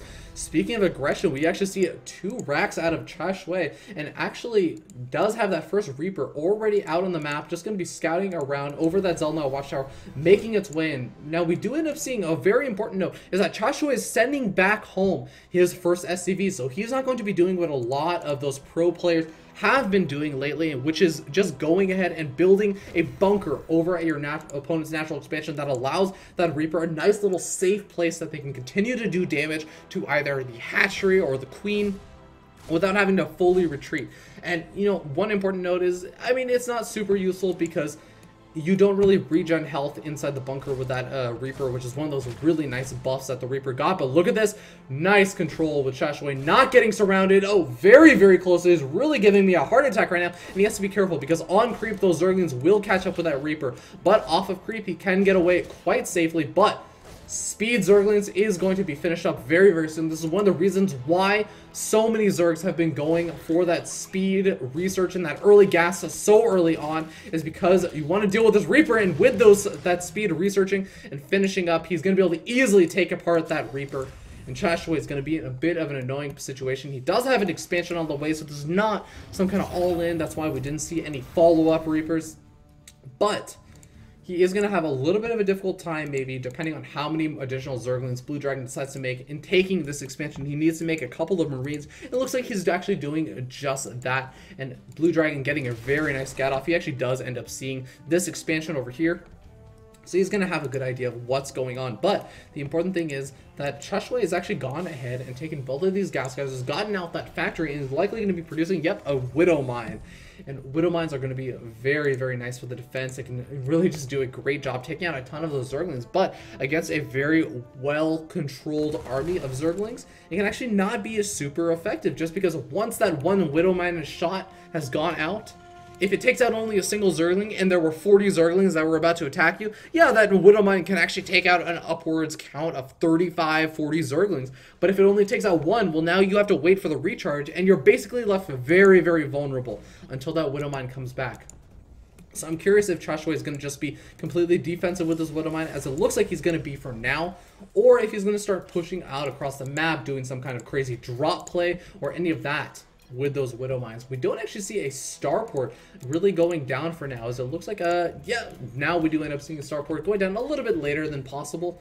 So I feel like he's going to be going for, yeah, we end up seeing Stim and Combat Shield starting. So I think Shashway is likely going to be wanting to hit some kind of nice timing, as Shashway, in my experience and seeing him play, has really been one of those more macro focused style of players. He likes to get really rolling on a couple of bases and then just power those units.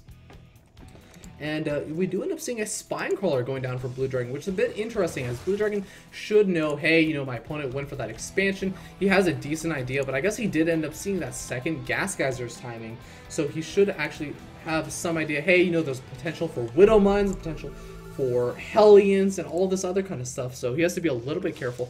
Looks like he's just going to opt to go for that Spine Crawler, because behind it, he's already gone ahead and gotten that lair, and now he's going to be going for that Spire tech, as Spire is going to be very, very difficult to hold off, because it's a 2-base Spire. It's going to be super duper fast, and Shashway needs to be prepared for it, but he has gone ahead and invested in Widow Mines. He's gone ahead and invested in a faster starport, and really just delayed this third barracks that usually Terran players are getting a lot sooner, and because of that, his Marine count's quite low.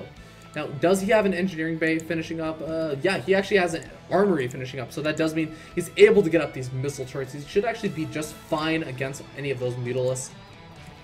But that does not mean that Blue Dragon is out and down and out just quite yet. He still has that third going up. He's going to be going for that Baneling Nest. So it looks like Blue Dragon really just going with the very Wings of Liberty-esque style of Zerg versus Terran. That iconic Mutalisk dancing around the Marines and trying to pick off siege tanks and all of that kind of stuff. And just harassing in general against the Terran, who's going to try and play super defensive, build up that big army, and eventually, when they finally feel safe and they finally have their base locked down with either, potentially in this case, Widow Mines and missile turrets, then they will push out across the map and try and do a massive amount of damage as they move out with their, it looks like, potentially Marine Marauder Force. But what is this?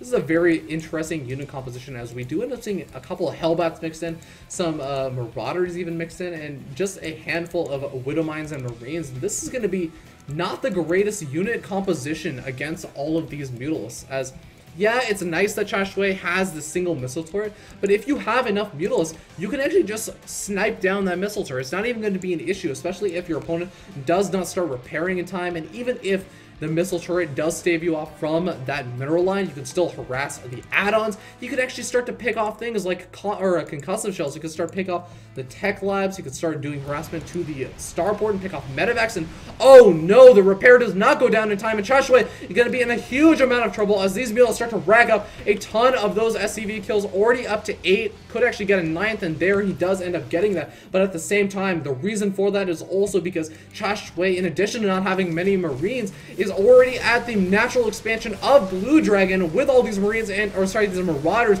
and these Hellbats. And these Hellbats going to be very, very effective against those Zerglings and those Banelings. But he has to do a good job at trying to split. Doesn't manage to make the Baneling connections on the Marines.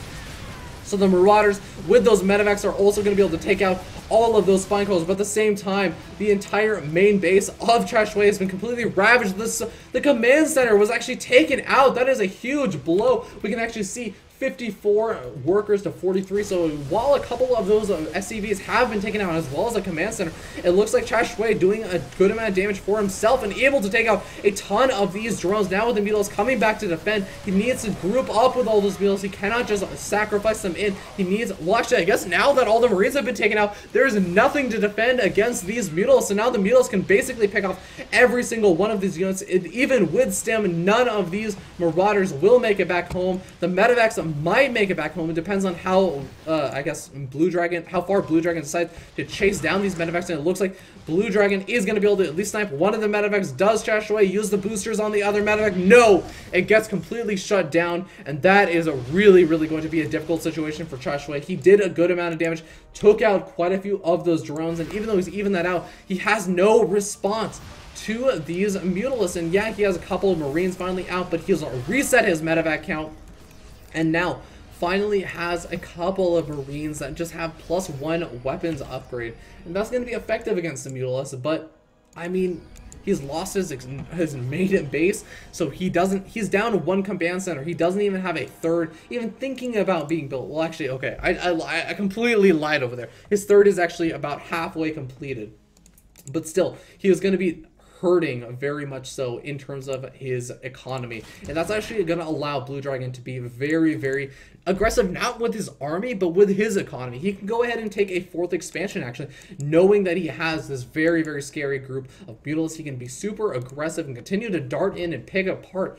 Chashway with those Mutalisks, and in the meanwhile just take a 4th expansion, start teching up and getting his upgrades as we saw him get in that last game, just being ahead of his opponent in upgrades, who I'll admit Cicero was a little bit behind in those upgrades of sitting on 1-1. But still, oh, actually, hold on. You need to be a little bit careful against the Thor, though. He's taking some massive damage with those Mutalisks, and now with all of those Marines stimming in, yeah, that's going to be some nice damage dealt, forcing that stim out, especially with only 2 medevacs out on the field right now. And actually, where are the medevacs coming from? It looks like 3 medevacs out in the field, but no more even incoming. Yeah, that's going to be nice, but you just not want to lose these Mutalisks. These Mutalisks are what is stopping Chashway from just pushing out across the map and dealing a ton of damage. But it looks like we do end up seeing a 3-person medevac going out, and oh my god, look at this pathing. It's going to actually walk right past the Mutalisks. Does he actually notice in time? Does Blue Dragon even notice? Actually, as it looks like, wow, these are the 3 luckiest medevacs in the whole freaking world, as these medevacs just walk right past those Mutalisks, and the Beetles now just going to go ahead and go over to continue some of that harassment. But does Chashway even have enough to defend? He does have a single Thor, has a couple of missile turrets actually up in his main base, but is it going to be enough? Only really 2 missile turrets. He needs to make sure that he gets actually that repair up once that does end up happening. And in the meanwhile, the drop is going to be going down. The Mule is going to continue to harass over the natural expansion of Chashway, but in the meanwhile, the lair is actually going to be targeted down, and Hive was actually getting on underway, and actually that's going to be forced to be canceled. He is going to be so far behind in terms of his tech now, as he loses his spawning pool, loses his hive tech, and now he's going to have to be restarting his lair tech, actually. And the infestation pit's going to go down as well. The evolution chambers could very well go down, and finally those mutiles are going to be coming back. But is this even enough mutiles to deal with this massive marine count? A couple of banelings are being morphed in. Where are they being morphed in though? It looks like just down over at that ramp, and it looks like one baneling does hit and gets so many of those marines very, very low in health, just enough to allow those mutiles to actually clean up the remainder of those marines, and the medevac is forced to get out. All three of them actually escaping without a single marine or marauder in them, but keeping those medevacs alive is a win in and of itself, although he has to be very careful as those mutiles are looking for blood. They want those medevacs to die. They want to reset that medevac count once again, because if you can get that, that's going to be such a nice win. But the medevacs should have their boosters up once again. If Chashwei is paying attention, he should be able to boost them to safety, but now we do end up seeing one of the medevacs getting target fire down. The second one goes down. The third one goes down, but no, the boost is actually in fact used, and now the Marines should be able to defend the medevac. That medevac is going to be so key, as he only has 2 medevacs out on the map, doesn't even have a reactor on that starport. This is such a back and forth game right now, but it looks like finally Blue Dragon finally being able to clean up that aggression, even though his tech has almost been completely reset, having to remake that lair, having to remake that infestation pit, which I have to give him credit for. He immediately started that as soon as any of his units actually started having any kind of issues as soon as his tech started getting sniped, but he's going to be a little bit behind. The thing that he does have going for him, though, is, again, he has that mutiles count. He can kind of stop a little bit of those push-outs from Chashwei. Chashwei can't be too aggressive, because he doesn't know if Blue Dragon is just making a ton of Zerglings and is just making a ton of Banelings. That would be very, very difficult for him to actually deal with, so Blue Dragon can get up this 4th expansion. However, I will say, in terms of upgrades, we do see +2, +0 for the Marines of Chashwei, and in the meanwhile, I feel like the mutiles, yeah, they're sitting on +0, +0, just now starting +1, +1 on those, for those Zerglings at least. That's going to be a nice little win for Blue Dragon. He will be able to get up some of those upgrades, but still, he needs to make something happen and catch up, as Chashwei is now just going to be pushing it down across the map. It looks like he feels pretty safe with all those missile turrets pushed across his base, and now he's going to be trying to take that 3rd expansion, as he knows, hey, the mutiles are over here. I can go ahead and land that 3rd command center that I made a little while ago. The mutiles actually took a huge hit, as we can see. Actually, look at how few mutiles there are left over, and we hear a ton of scans going down, just taking out so much of that creep and just making sure, probably checking for burrowed banelings, making sure that there aren't any banelings just morphing in over there, and he has so many scans, man. I don't even know what to say about that. But now we do end up seeing a big stim. He's going to try and deal as much damage as he can. Might actually be able to take out these upgrades before they finish. And that is going to be huge. +1, +1 will not end up finishing Isaac. +1 and Carapace might actually end up finishing. That's going to be a nice win, as we do end up seeing a ton of these banelings going to be looking for some connections. The mutiles is flying straight over the Marines, not where they want to be, but look at those baneling connections, some really solid ones. And now I think that just barely Blue Dragon might, even with some reinforcing units, be able to clean up all these units. All the queens have been taken out, though. He needs to regroup. Eventually the evolution chamber does get taken down, but not before +1 Carapace does end up finishing up. Now he needs to group up with some of these organs, needs to morph in some of these banelings, but is it going to be in time? He ends up losing the 3rd for sure. As, I mean, now these drones are going to be a little bit vulnerable, but no, the medevac drops are just going to load up or go straight over into the main base. No, trying to load up or unload over at the natural expansion does get taken out immediately, as Blue Dragon finally has all those organs that he needed 30 seconds ago. And that is really, really unfortunate. Once again, the 3 medevacs retreating from the base of Blue Dragon, but unfortunately for Blue Dragon, this time there are no medevac or no mutiles to actually chase down those units. Where did those mutiles even go? I feel like those mutiles just got lost in that big engagement. And look at this, Chashwei with that macro finally picking up from that 3rd base, is finally going to be able to push in with a 2nd force of Marine Marauder Hellbat medevac, as every single one of these units can actually be healed by those medevacs. And oh, he's going to be going for a drop straight into the main. Might just be elevatoring them up. I would like to see him actually return with us, or return to pick up some of those units, as they could be very, very effective, or at least do something with them. But in the meanwhile, it doesn't look like he's going to be doing that. The Hellbat not where he needs to be, soaking up some of that fire, but it looks like he does finally pick up some of those other units, and those Hellbats are now going to be quite effective against any kind of reinforcing Zerglings, despite the fact that those Baneling hits were so good. It looks like Blue Dragon might be sitting on his last leg of his chair. Probably going to be falling out of it very, very soon with how aggressive Shui has been with all these drops and all this, these, I guess, just general movements down across the map as another reinforcing wave is making its way down. Heck, they could even go ahead and cancel out the fourth. And this is one of those difficulties with Ohana. It's such a small map that your opponent's units can just walk across the map and be there so freaking fast that it is just really difficult to actually get a proper response. And I feel like Blue Dragon was really having difficulty dealing with that as we end up seeing once again the Marine Marauder Force able to come in over here, snipe the spawning pool, snipe whatever remaining spine crawlers there are, and even just take out all the remaining units over the natural expansion. There's the GG coming out from Blue Dragon, and Chashway takes game number 5, putting the series 3-2 in Amazon's lead.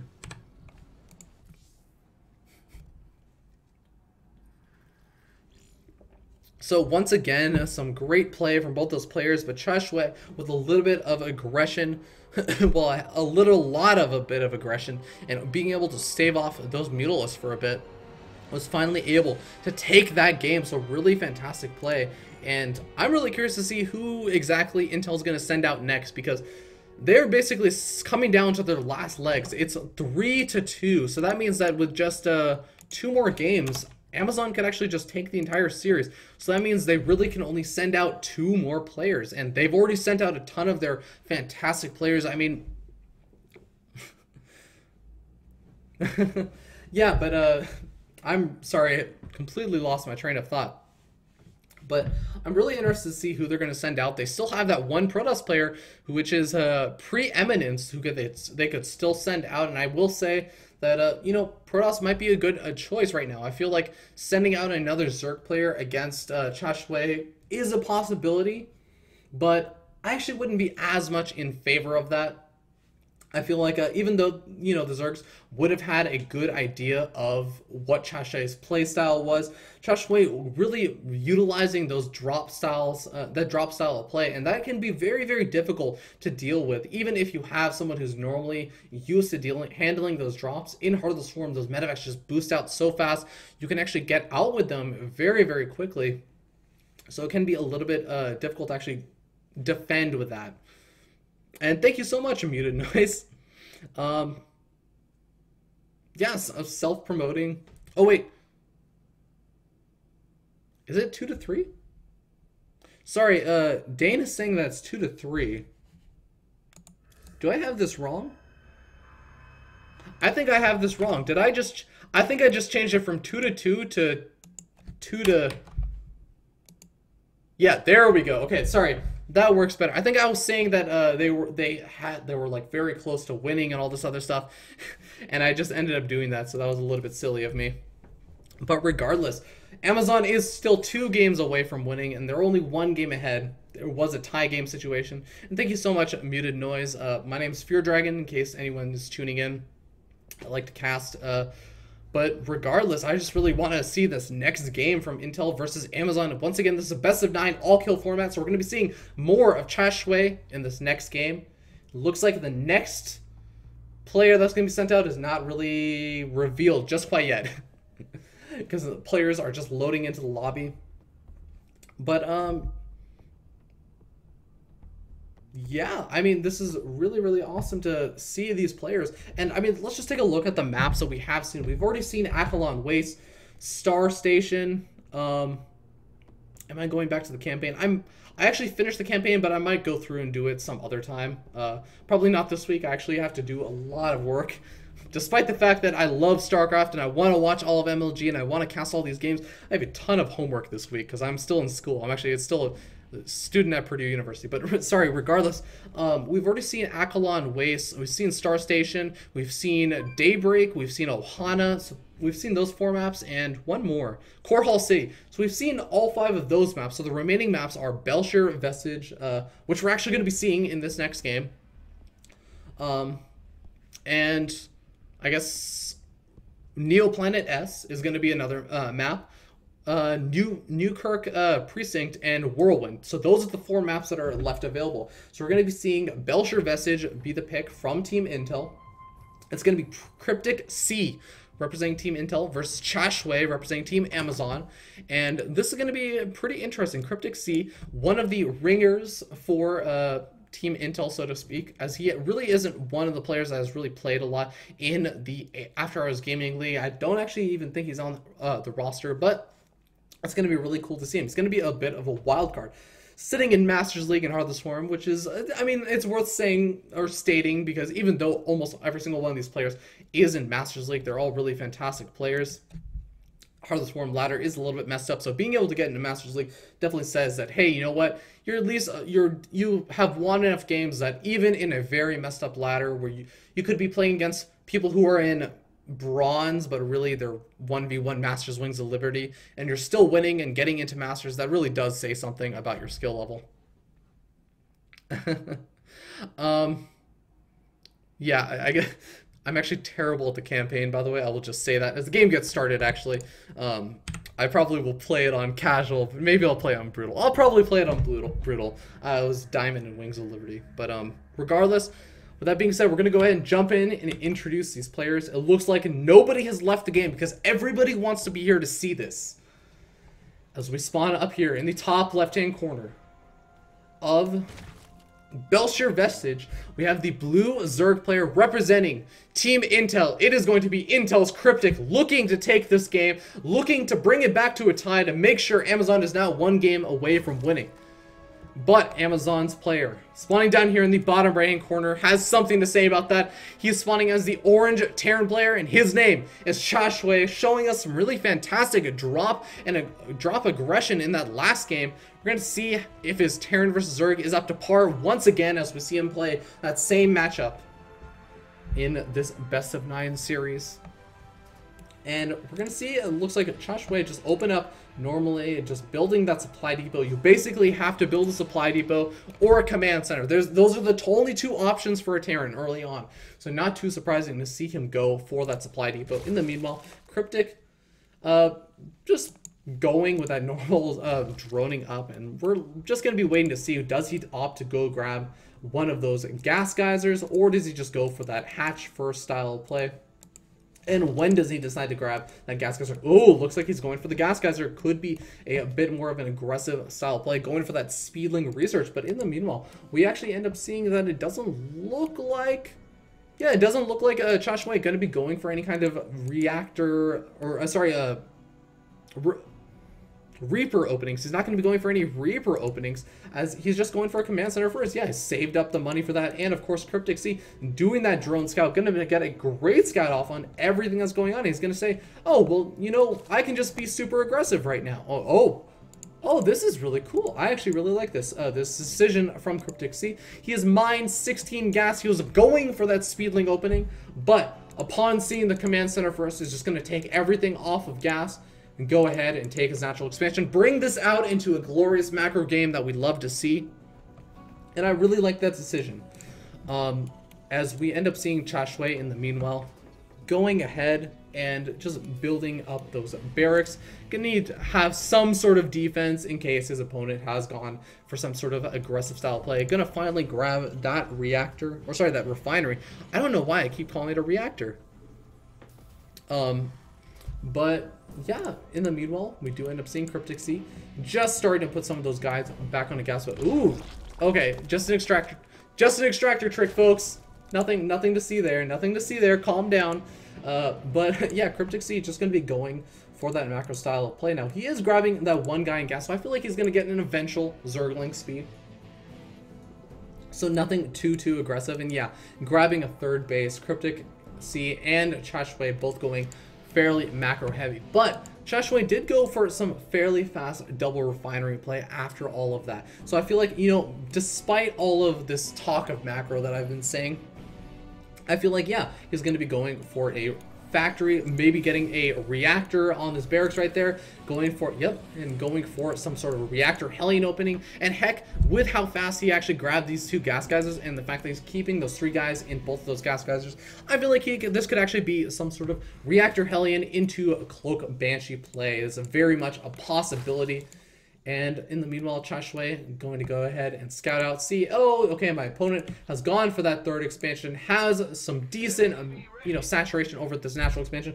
Probably not going to be an all-in. I should feel pretty safe to move out with those first 2 reactor Hellions. And of course, at the same time, once this orbital command finishes making a couple of those SCVs, I feel like he should actually feel comfortable going ahead and taking that natural expansion. He really doesn't have too much to be afraid of, as speed Zerglings really aren't even out. He got a money scout off to see everything that was going on, saw that there was only 1 guy in gas, and should really know that it's safe to take that natural expansion. Even with that 1 Marine, he's gonna have 2 Hellions popping out in just a little bit, and additional barracks coming out, so would really like to see him do that. There we go. Chashway gonna go ahead and start macroing up from that natural expansion. Would like to also see transfer of SCVs, of course.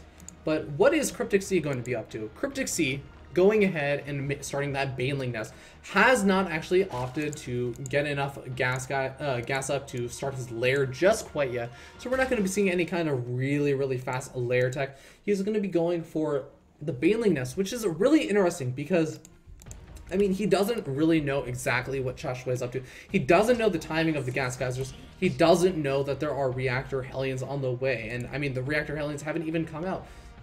So he should know in just a couple of seconds. And the question is going to be, does he drop a Roachborn? Because if he drops a Roachborn, it's going to make it much easier to deal with these reactor Hellions. But it is a bigger investment. So that, I mean, it's kind of a risk-reward sort of thing. The bigger risk that you take in trying to deal with these reactor Hellions, the better you can do. And oh my god, that is a really nice snag. Being able to take out 2 of those Hellions, only really losing 1 Zergling and taking a couple of shots on the remainder of those Zerglings. He's going to be able to do some really good damage. And really, these Hellions have not really been paying for themselves. They might be able to get 3 drones over here, but they're going to have to be very careful. He does not want to get these Hellions surrounded or picked off right now, and it looks like that is exactly what's going to happen. 2 of the Hellions have already gone down, and even though that Hellion is doing some good damage to those Zerglings, they all, 100% of them, get picked off, and even though there's a Banshee coming underway for Chashway, he has to do some big damage with that Banshee. Isn't going for Cloak, though.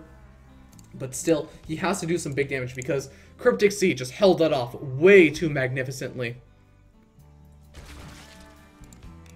Now, in the meanwhile, we do actually have Lair starting up for Cryptic Sea just now, as well as a double evolution chamber. So it looks like he might be going into some sort of Roach Hydralisk style of play, getting up a Spore Crawler, and does end up picking off that Queen. That's a nice little win. But he still needs to do a little bit more damage. He has picked off, I think, 1 drone and 1 queen. It's going to delay some of those larva injects. Actually, no, he's not going to delay any larva injects because it looks like Cryptic Sea opted to go for 4 queens. And yeah, that's going to work out really well for him. So Cryptic Sea just sitting in an absolutely fantastic position. I don't think he could have asked to be in a better position right now. Basically taking next to no damage from those Hellions, able to thwart that Banshee aggression as well. So really what I'm going to be looking to see is what he does with his lair tech. Probably going to, again, I feel like going for that Roach Hydra play, especially considering he's going for the Carapace and the missile attacks. That's going to be a big tell. And a Burrow actually also being researched, so kind of interesting to see that. But I would like to see him maybe go for some aggression off of 3 bases, and after that, he can try and take a 4th expansion. In the meanwhile, Chashway going to be going ahead. Thanks, GLHF, to you too, Muted Noise. Oh, it looks like you actually, I guess you gotta get going. Well, thank you so much for tuning in.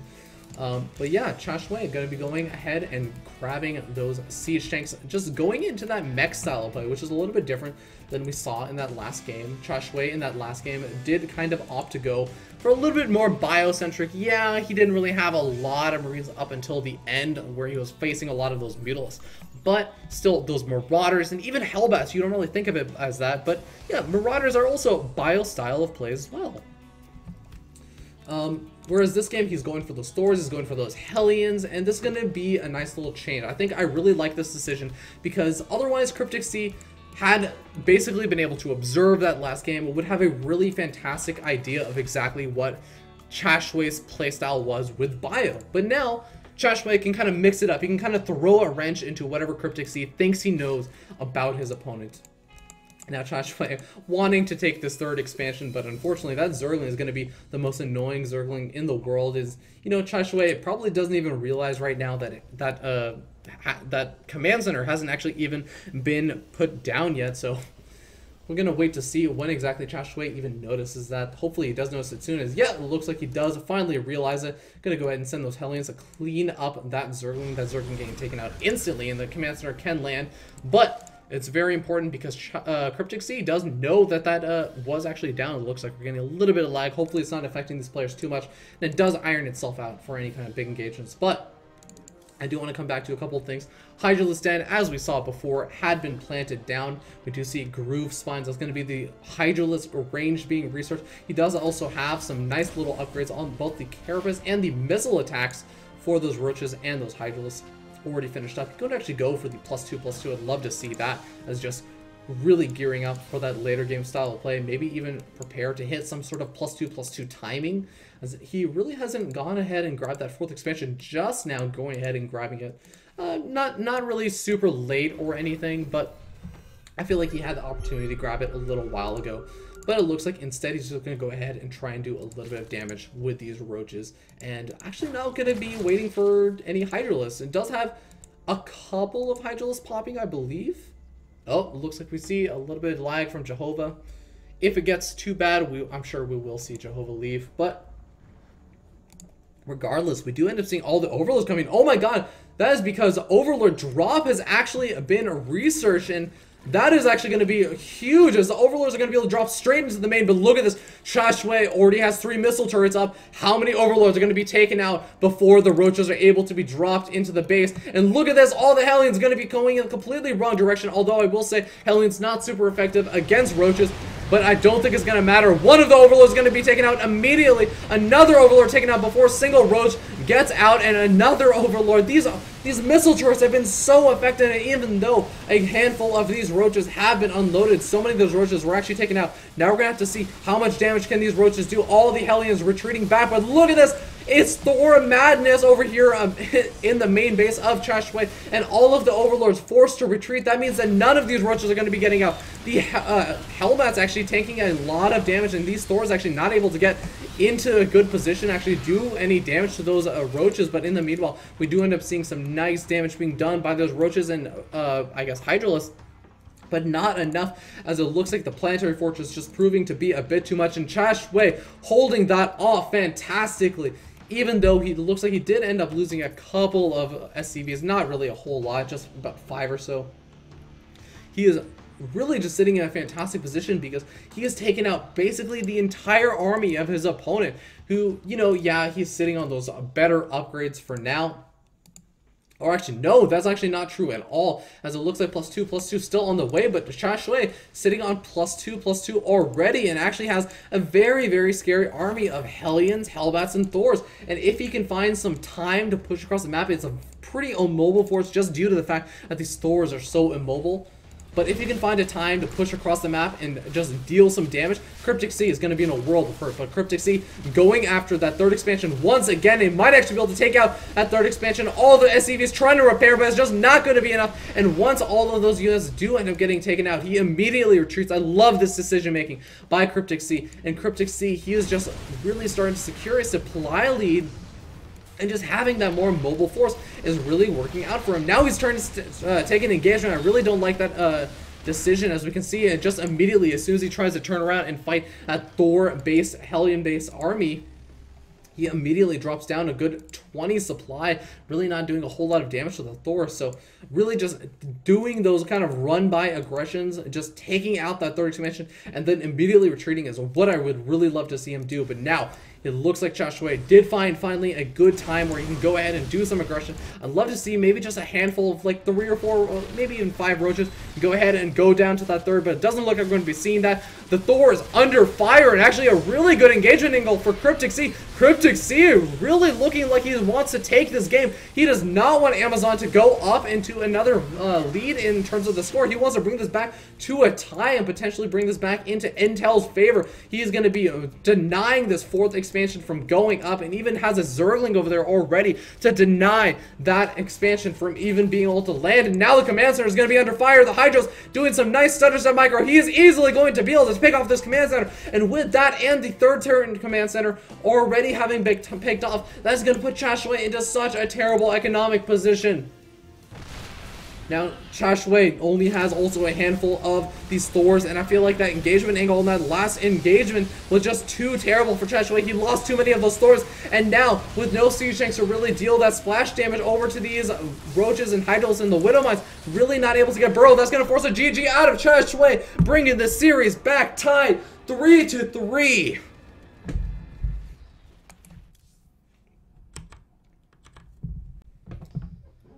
Guys, we are so lucky that we are able to see all of these fantastic players playing over here in this best of 9 show match.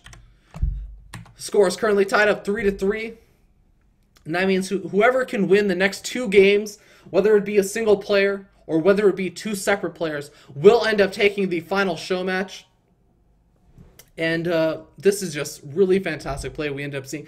Chashway really did play that out really well. He had that amazing, I don't even know how he thought to do it, but he had that amazing preemptive missile turret line where he was just so prepared for that drop play. But what he was not prepared for was the Roaches actually moving in over to the third, able to do a decent amount of damage. And really, even though those Roaches were actually handled by the Planetary Fortress, what really sealed the deal for our Zerg player from Intel was that Roach Hydralisk aggression that moved down over to the third base, able to snipe off that third command center and immediately pull out. Only lost a couple of units in the retreat, but then after that, even getting yet another great engagement angle was really just a killing blow to Chashway, and Chashway was not able to recover because it looked like Cryptic Sea.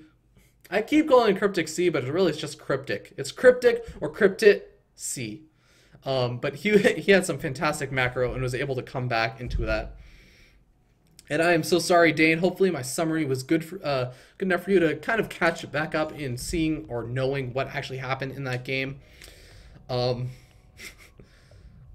yeah, it was a really fantastic game to see. We're going to wait to see who Amazon sends out next. And once again, I have to give a little bit of an advantage to Amazon right now, because even though the series is tied up 3-3, Amazon has that advantage of saying, you know what, we got to see a little bit of Cryptic's gameplay, his style. We can now decide which of our 2 remaining players, it looks like Pure Game and Methics are the 2 remaining players for Team Amazon that can come out. They can decide, you know what, which Protoss player, because it's basically a Protoss player that's going to come out now, will do better against the style of play. And they can try and counter that. And Intel really doesn't have that opportunity, because realize if they keep going 1 for 1, like Amazon win 1 game, Intel wins 1 game. Amazon win 1 game, Intel wins 1 game. Amazon will end up winning because they will win the game number 9, which would be the last game. And there's no rebuttal after that. It's a best of 9 series. So Amazon does have that slight lead in that sense. So I'm really curious to see who is actually going to be able to come out as both Pure Game and Methics, both very strong players. Although both of those players not really players for the After Hours Gaming League. Pure Game is in the After Hours Gaming League, but is actually 0-0 because he hasn't played any games this season. And that kind of makes him a bit of a wild card. And also Methics also a little bit cautious. I actually have a funny little story from Cicero about Methics, but I'll come back to that a little bit later. It's a story that doesn't actually even revolve or involve anything that we're going to be seeing right now, but regardless, it looks like the game lobby is getting started. We're going to be starting the game very, very soon, and the map is going to be Neoplanet S Ladder Edition. And you know what that means? That means that there are only 2 maps left after this. That is Belshire Vestige, Belshire Vestige, and Newkirk Precinct are going to be the remaining 2 maps after this game. And also Whirlwind. So remaining 3 maps. But Neoplanet SE, this is a very white map. It's one of the very, very few snow maps that we actually see. Wait. We're not seeing Belshare Vestige. We're seeing Neoplanet S. I don't know if I just accidentally said that. I feel like I did. But regardless, Neoplanet S is a 2-player map. I'm going to go ahead and just pull up the actual map so you guys can get a good look at it over here. You can see there are actually 2 gold mineral bases on the map, and that is actually really, really interesting. It's not actually one of the normal things that you end up seeing in a lot of those tournament edition maps, but the 2 spawn positions are over there. The game is actually about to start, so you'll get another look at the map from a top down, completely not isometric. But one really interesting note about this map is just the location of the third is a little bit further off for the Zerg player. And in a Protoss versus Zerg, it looks like we're going to be seeing Amazon's pure game. It can be a little bit more difficult for that Zerg player to defend, especially against all those Stargate plays that we've been seeing out of Protoss players. But with that being said, we're going to go ahead and jump in and introduce these players.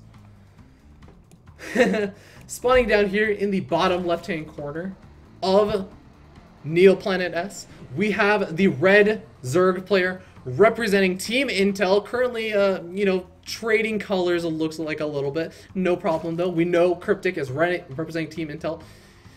Like I just said, his name is Cryptic, and he just shows some really fantastic play in that last game. Really good decision making, and I'm really curious to see how he's going to play out this Zerg versus Protoss. And his opponent spawning up here in the top right-hand corner of the map, we have the blue Protoss player representing Team Amazon. It is going to be Amazon's Pure Game. And Pure Game, a little bit of a wild card, is one of the players for After Hours Gaming League, but has not actually played any. So going to be interested to see how he decides to play this out, as it looks like he's going to be going for that good old Forge Fast Expanding style of Protoss, not going to be going for any kind of gateway shenanigans. So we'll see how Cryptic ends up reacting. Now, I do just want to pull up a little bit of information as... Actually, no, sorry, Cryptic is also one of those wild cards from Team Intel, so I really don't have any information on him either, so... We really could be seeing anything, folks. We could be seeing a proxy hatch. We could be seeing cannon rushes. We could be seeing big 3-base aggression. We could be seeing a 60-minute game. 60-minute game would be very, very rough on my voice, especially considering I'm running out of water. But nice little pylon block from Pure Game. That's just kind of some standard play that we end up seeing in this matchup, just because it allows the probe to go ahead and make sure that the Zerg player is not going for something crazy, not grabbing any extra two gas geysers or anything to get some early Zergling speed or a Baneling bust. At the same time, your pylon just blocks the natural expansion, stops them from being able to take that expansion for just a little bit longer, and in the meanwhile, you can grab your expansion before them. Now, we do end up seeing a Nexus first for the most part. That's going to allow Pure Game to get a little bit of an economic advantage, just because, again, Cryptic is going to be a little bit behind in terms of grabbing that expansion. But this is pretty normal. It's not a huge deal. It just allows the Protoss player to get a little bit of a worker advantage early on. And that also allows them to kind of build into whatever tech path they decide to go to a little bit earlier. But it does also delay any kind of gateway aggression, just moving out with a single Zealot, single Stalker, and a Mothership Core, which is actually something we haven't seen utilize all that much in this Best of 9 series. We haven't really seen that Mothership Core play a huge role, and I would really actually like to see that at some point. Now in the meanwhile, Pure Game gonna go ahead and get that Forge up, get that Gateway up, get up that Cannon, and he's gonna be feeling pretty safe. And at the same time, Cryptic, not really too bothered by the pylon blocks. I'm sure he's used to seeing this all the time, especially on the ladder. He's going to go ahead and take his quote-unquote natural expansion over at his third, and take his third base over at his natural expansion. So a little bit of swapping going on over there, but not really a big deal. It's something pretty standard that Zergs end up doing.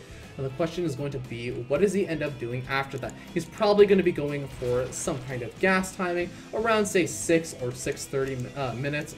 Eventually start getting up that Roach Warren as well as the Lair Tech.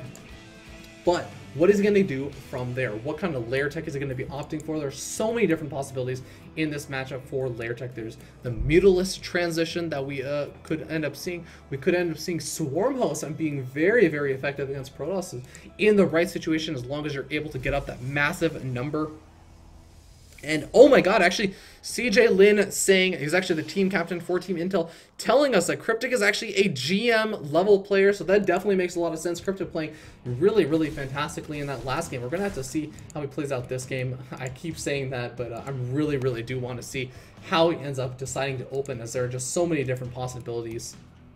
But also, I'm curious how Pure Game is going to open, because Pure Game also has a lot of possibilities open to him as well, especially with the new Heart of the Swarm units. You have those Oracles, you have those Void Rays, you even have the Tempest. You can go for a complete Sky Toss like we actually saw Cicero end up going for in that first game that he ended up playing. That was a Protoss versus Zerg. Or you could end up just adding on a ton of gateways and actually going for some sort of 4 gateway aggression. Now this is probably going to be just a little bit of light pressure. He just wants to make sure, keep the Zerg honest, and in the meanwhile, go ahead and grab a 3rd behind it all. As I don't think he's going to be adding on any additional gateways, especially considering the fact that he has not gone ahead and grabbed either of these 2 gas guys. They're just going to be getting +1 weapons that's going to make those Zealots extra effective against any of those Zerglings. In the meanwhile, it's going to be super effective with this Stalker. Hey, you know what? Pick off a drone and not even take any hull damage on your Stalker. Just get out of there and get a good scout off. Make sure that your opponent is in fact going for that 3rd expansion, because I mean, really, you have to be certain of that. You don't want to be 2-base all in. Just not be prepared for that, and of course he's going to know that he's completely safe from that. Unfortunately, it looks like there is a little bit of lag going on, but hopefully that does end up sorting itself out. In the meanwhile, a handful of Zergans going to be chasing after the Stalker. Does not want to lose that Overlord. Is Pure Game paying attention? No! Pure Game, his Stalker does get caught completely off guard. That's going to be such a nice win from Cryptic, as that is just going to allow him to be a little bit more aggressive, but at the same time, we do end up seeing a nice warp in of these 4 Zealots. They do have +1, so they're going to rip apart these Zealots, or sorry, these Zerglings, just so quickly. But again, that Queen and these Spine Crawlers is going to be very effective. I really like the positioning of all those buildings, just really being super effective and cleaning up all of these Zealots without really taking too many losses. Another warp in round of Zealots is going to come in, and he can still do some good damage, but he has to make sure he has good positioning with these Zealots. He has to make sure that he's up against a wall or not getting completely surrounded. He's going to be going after that hatchery, trying to do a little bit of damage. I'd like to see him maybe start to move into that actual mineral line. It looks like we're unfortunately getting a little bit of lag from one of our players from before, that Zerg player. God, I could not pronounce his name before. Blood Rain. I think it's Blood Rain. You're my boy Blue. And that's just some nice little encouragement going on from Team Intel. Cicero giving the whelp. But no worries, looks like the game is sorting itself out now, as we do end up seeing the Zealots starting to move in over here and taking a lot of damage from those Zerglings, but at the same time dealing out a lot. But now we do end up seeing some of those roaches starting to pop out, but we do see a focus fire going down on the hatchery, and we do end up seeing the hatchery is going to fall, and now the broodlings are going to come out, the roaches are going to come out, and they're going to clean up all of these Zealots. But at what cost, I must ask you, at what cost? As losing that 3rd expansion is a huge hit to Cryptic's economy. Now, where is Pure Game left? He does have a handful of Stalkers actually doing some good damage, actually, with some nice micro, actually, be able to take apart some of those roaches without really taking any of those losses. He has to be very careful with that one Stalker, and one of that pylon does actually get picked off, but Pure Game needs to put those guys in those gas guys and start transitioning out. Now he does. Oh my god, this is the mark of a good player. Behind all of that aggression that he did, he just realized, you know what, I just need to prepare for the big all-in that my opponent might actually end up doing. As we end up seeing, like, really, Cryptic hasn't gone ahead and retaken this expansion. He's just massing up additional units. He's actually going ahead and grabbing a couple of additional drones, but now he's just going to be going for a 2-base Spire play. He might actually end up eventually retaking that expansion, but he's really just going to be looking to do as much aggression as possible.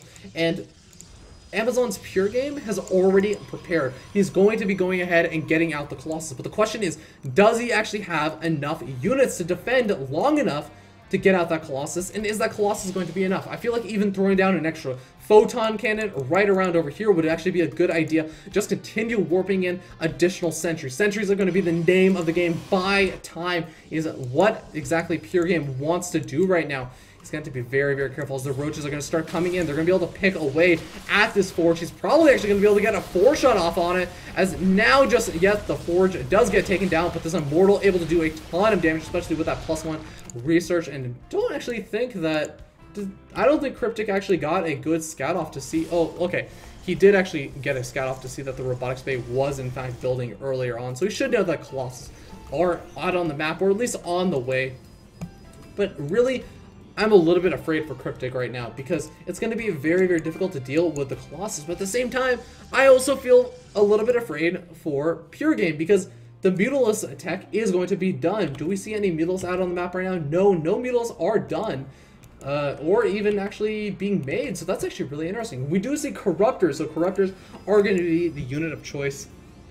Try and deal with some of this Colossus, and this is something that we've seen Zerg players go for more and more as of late, as really, especially with the Infestor being nerfed, having that skill shot now instead of just that instantaneous fungal growth cast. A lot of Zerg players have just been opting to go revert back to the Corruptor transition to try and deal with that Colossus tech choice.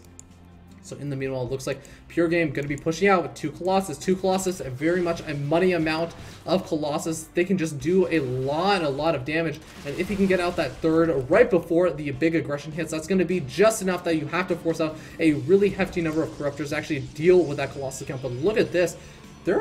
I really hope that Pure Game is able to land those force fields, because otherwise this Roach count is just so high that he's going to be able to just dominate and decimate Pure Game in this big engagement. But he has to be careful again though, because if Pure Game is able to land those force fields, he is going to be in a world of trouble, because he's going to have lost so many units, especially to all those Colossus, with the third one going to be popping out just now.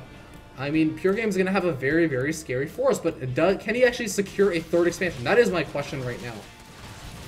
And we do end up seeing the Roaches starting to move in. They're going to start to do that good old Zerg hug on all those Stalkers, taking out all of those sentries. No force fields actually utilized, but the Corruptors are getting target fire. The Corruptors trying to target fire down those Colossus. Do manage to take out 2 of them, but the third Colossus does come back in, and unfortunately, too many of those Roaches were lost. And unfortunately for Cryptic, that's going to put him in a very, very rough position. We can see that, yeah, he has a good, okay-ish number of drones, 47 drones, but he's up against 60 drones of his opponent, who is now just establishing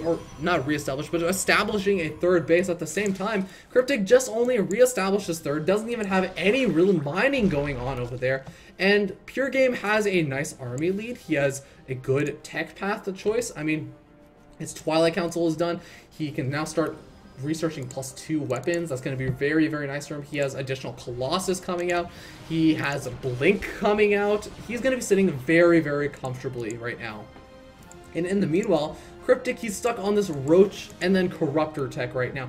He's stuck on not being able to really get up optimal mining saturation, or really not much saturation at all at that base. He has to make something happen over here with this aggression over at the third. And, you know, he is going to be catching a couple of these units a little bit out of position. He's going to be able to pick off some of those Zells, but he's going to have to back out. He cannot afford to stay here. He's going to end up losing way too many things to those 2 Colossus, because these 4 Corruptors are just not enough to take out those Colossus, especially with an Immortal in the mix against all those Roaches. It's just not going to be an ideal engagement. He has to make something happen though. What does he do though? He has to take a risk, right? Does he take a very unsafe 4th expansion and just hope that he can make it, you know, pay it for itself? Or does he get very greedy with the tech? Does he go for a very fast Hive tech and go for some sort of Broodlord play, or even Ultralisk play, or even Viper play? Vipers have been shown to be very, very effective. But no, it looks like his response is just going to be make a ton of units and try and make something happen with them. And it looks like he might actually get a big snipe off on the 3rd expansion, and might even be able to get out completely scot-free. There are 0 sentries that are going to be able to force field any of those units, and he needs to continue that retreat if he wants to get out. Roaches do have Roach speed, Zerglings have Zergling speed, and the Corruptor is able to fly their way out of there. So he does take a couple of hits, but that was definitely worth it, and I feel like that was exactly what Cryptic needed to do to bring himself back to this game, and really just goes to show, as he is, as it looks like Team Intel was saying, a GM level player, is, I mean, really good decision making. He's able to bring himself back into a situation which really looked pretty grim for him. Now, here is something very, very interesting. we see a Baneling Nest on the way. Now, Baneling Nests in Protoss vs. Zerg generally mean one of two things. Either you're in Gold League and or Silver League or Bronze League, and the players really just like seeing Banelings explode, or you're going to be seeing some sort of crazy number of Banelings with Baneling drops. And I feel like it's going to be the latter, just because we've seen that Cryptic is no noob. Cryptic is not a terrible player by any means. So I really want to see how exactly he ends up deciding to play this out. Now, we could also see some kind of crazy Burrow Baneling play. I've seen that happen a couple of times, but that is a little bit more difficult to make happen, especially when you know your opponent has a robotic facility. You can't really trust that your opponent doesn't have that observer out. But what's this? We actually see the Baneling's not really being utilized in Baneling drops or anything of the sort. He's really just going in. It looks like he's just going to go ahead and try and attack with them, try and use them to just eliminate that Zealot buffers, but it looks like there is really no Zealot buffer. We are going to see a big engagement over here, a couple of Zealots on that side, but here we end up seeing the big Psionic Storms going down on those Roaches and those Corruptors, but the Corruptor count is just completely out of control, able to easily decimate that Colossus camp, but did he overcommit to those Corruptors? Now we end up seeing the Blink Stalkers able to do some good damage, taking out a ton of those Corruptors, dealing massive damage to all those Roaches, and now we end up seeing Cryptic on the back foot once again, and these High Templar and these Colossus and Stalkers are able to chase. See, this is going to be completely taken out. There's no way that Cryptic is going to be able to defend this in time. We can see that Cryptic is just trying to regroup over in between his natural expansion and his third expansion, and with that fourth expansion being taken out, that's going to put Cryptic in a very uncomfortable situation. Pure Game has already gone ahead and finished up his fourth expansion, and now as long as he does not overcommit, he's going to go ahead and lay down some Psionic Storm. I feel like he basically just has to, because right now, I mean, these High Templar are completely boned. They have zero chance of getting out right now, and even the Mortal is probably going to be picked off, but these Stalkers can in fact get out and, you know, doing a good job picking off some of those Corruptors, since they are getting a little bit ahead of the rest of the army, and they can actually also blink a little bit further away if they do get caught up by those Roaches. It's a really good micro on just picking apart your opponent as he tries to move across the map. But are the Corruptors even really necessary? There really is no Colossus out on the map right now. Just one about to start coming up, and we do actually see some idle probes. They do need to transfer over here to this fourth expansion, or at least to the third or something. And nice little warp in over there, or I guess, I don't even know what that was. A couple of High Templar are doing some nice Iron Storm, but he needs to blink back with some of those Stalkers. You do not want to be engaging with Stalkers like this. You want a little bit of a buffer of some Zealots and some nice Psionic Storms going down, but he's not really utilizing some of that blink micro as best as he could, but it doesn't really matter. Pure Game just able to completely out macro his opponent by this point, just constantly being able to shut down that fourth expansion. Is really starting to hurt Cryptic at this point. You can see how much it's hurting, how he's just only really able to make Roaches. He's not able to do that and make that transition. He's starting to try and get that greater Spire Tech up, as he did actually finally get up that Hive Tech, but is it going to be too late? It's going to be very difficult. In the meanwhile, we do end up seeing a couple of Zealots trying to do a little bit of harassment. Looks like we saw a little bit of harassment over there, but it looks like that got cleaned up very quickly. And, I mean, this is the kind of good stuff that you end up seeing out of a Protoss player, but Pure Game does not want to try and drop. Oh, looks like we see a little bit of lag right now.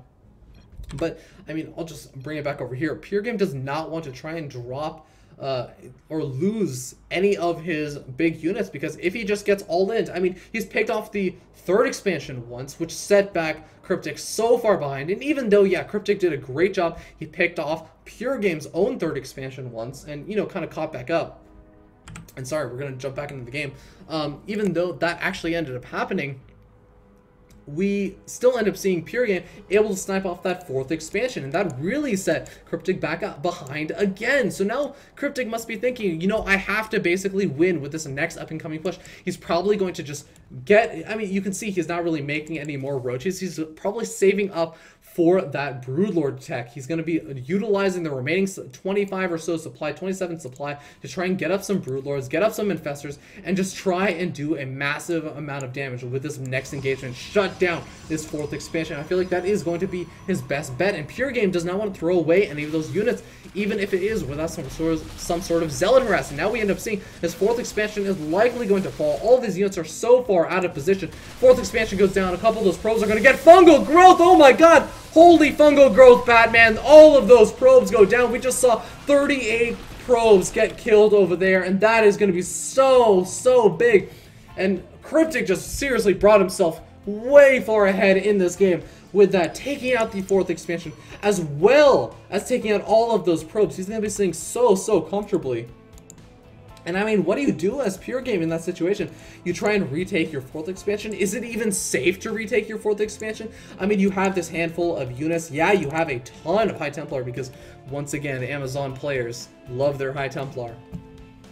But I mean, oh man, this is just such a rough position for Pure Game. You can see he's down 80 supply, and once again, all these roaches are going to come in, and once again, the army is just completely out of position. It's not going to be able to defend this 4th expansion from being canceled, and all these infestors kind of leading the way to try and fungal growth that army in case Pure Game decides to get a little bit too aggressive with it. And I feel like Cryptic might have just done what exactly he needed to do to come back into this game. Scion Storms are going to be going down in huge numbers, but is going to be enough. There are some really great fungal growths going down as well, and it looks like Scion Storms are finally starting to wither away. There are not too many left, but there are not too many Zerg units left. What on earth is going on? The Archons starting to make short work with +3 weapons upgrade against the +1 missile attack, 0 Carapace armor. The Protoss army is able to completely clean up that Zerg army. This is absolutely insane, and now Pure Game is actually going to be able to... Oh my god, Pure Game down 90 supply, able to make the comeback with the great upgrades, with the great unit composition. Now he has to make something happen though.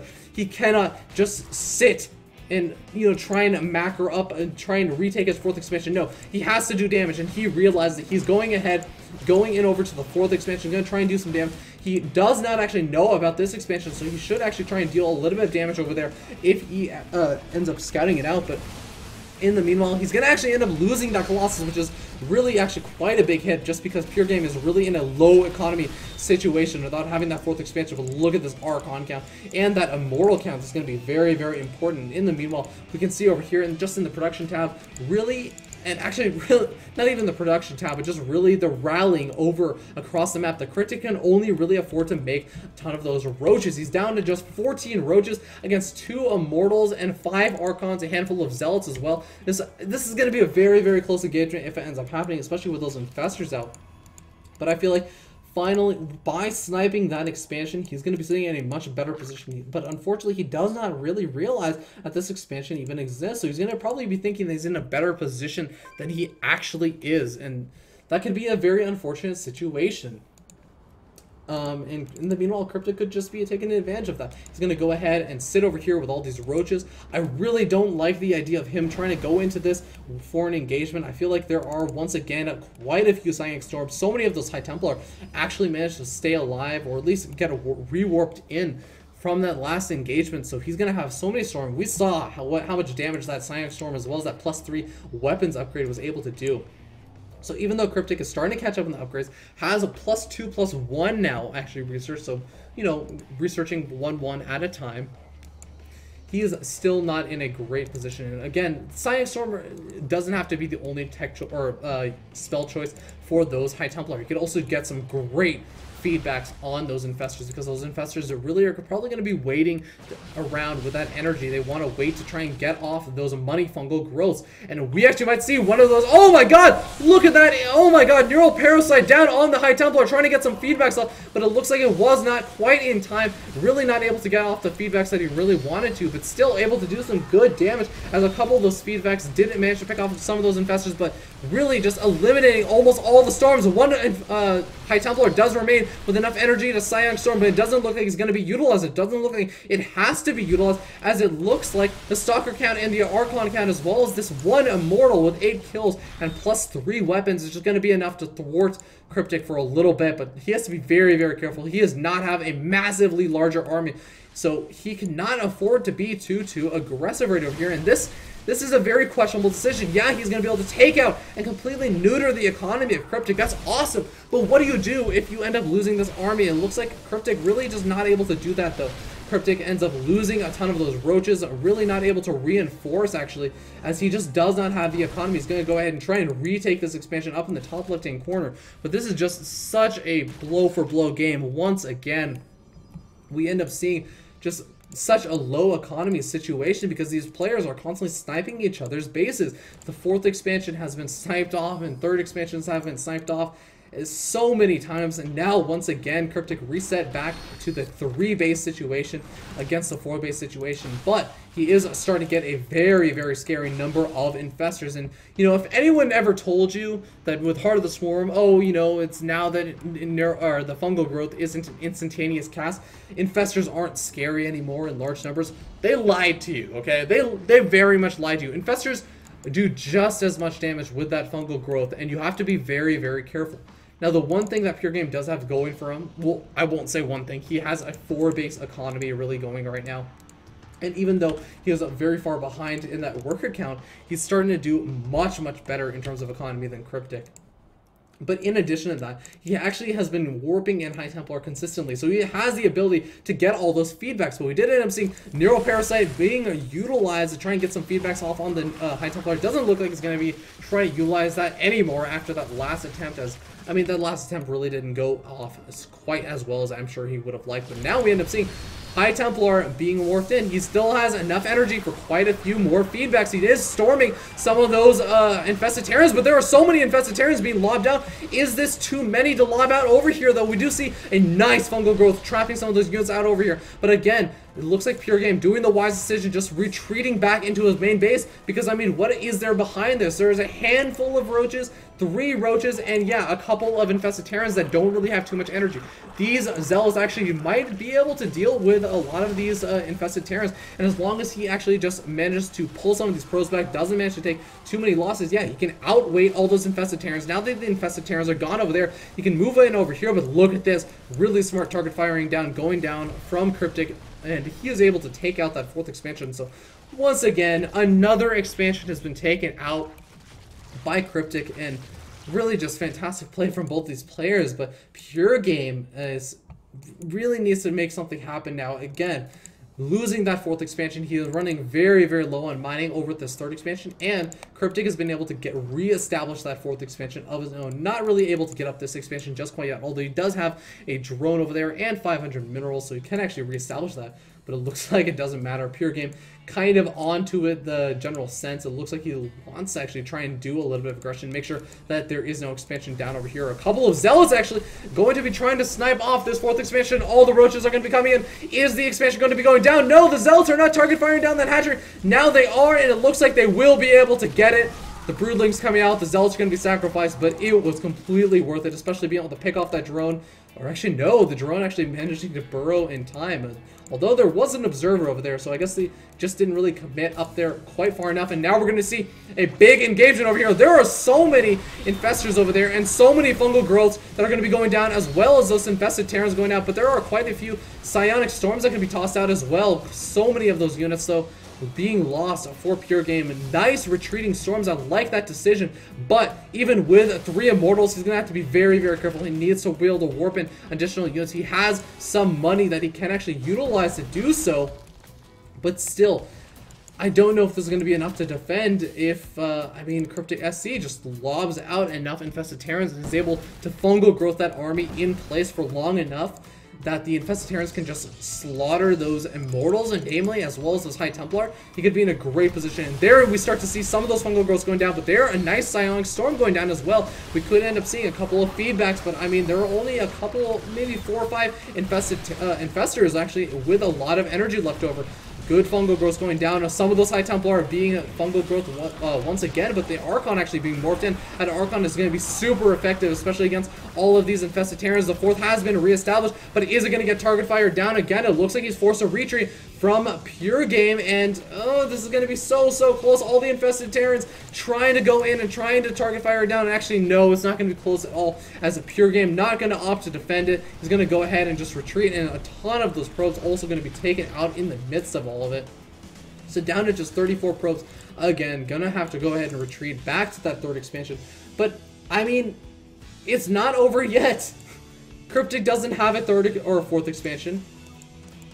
they've been taken out constantly. He literally has 0 mining bases. He has long distance mining, and Pure Game is onto it. He's taking out some of those probes. The drone count is actually dwindling quite rapidly as he's down to just 28 drones, and that is not a situation you want to be in. As soon as you reestablish that 4th expansion, you want it to be up and mining immediately. You want that economic position where you can actually start reproducing some of those units.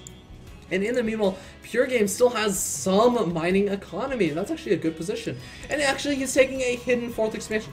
This Overlord just coming in at like the best timing possible, so he's actually going to scout that out. That's probably not going to be a very long-lived Nexus, as honestly, a couple of these Infestors and Roaches should be able to move in. But what's this? We actually see Pure Game moving into position to defend his expansion for the first time in like this game almost ever. His army is going to be in position to defend his newly established Nexus, and this is going to be an interesting defense because once again those Infestors are such a great tech choice in this game because the Infestors just constantly regenerate energy. As long as he doesn't lose them, even if he ends up losing a ton of those Infested Terrans, it doesn't matter. They're just energy units. As long as he keeps the Infestors alive, his standing army will constantly just keep building upon itself. Now, it looks like we might see yet another engagement over here. No 4th base has been starting to taken by Cryptic. It looks like he still just has to long distance mine long enough to actually be able to do so. Nice storm going down, able to do some nice damage over on those roaches, but he has to be very, very careful as the fungal growth has eliminated quite a bit of the shields over on all those units. So the roach is trying to burrow, but there is an observer over here, and Pure Game is going to be able to easily take out all those units, and the Infestors are going to have to retreat. This is an unsuccessful attack from Cryptic, and Pure Game, for once in a very long time, seems to have a solid advantage that he is actually going to be able to maintain for some period of time in this game.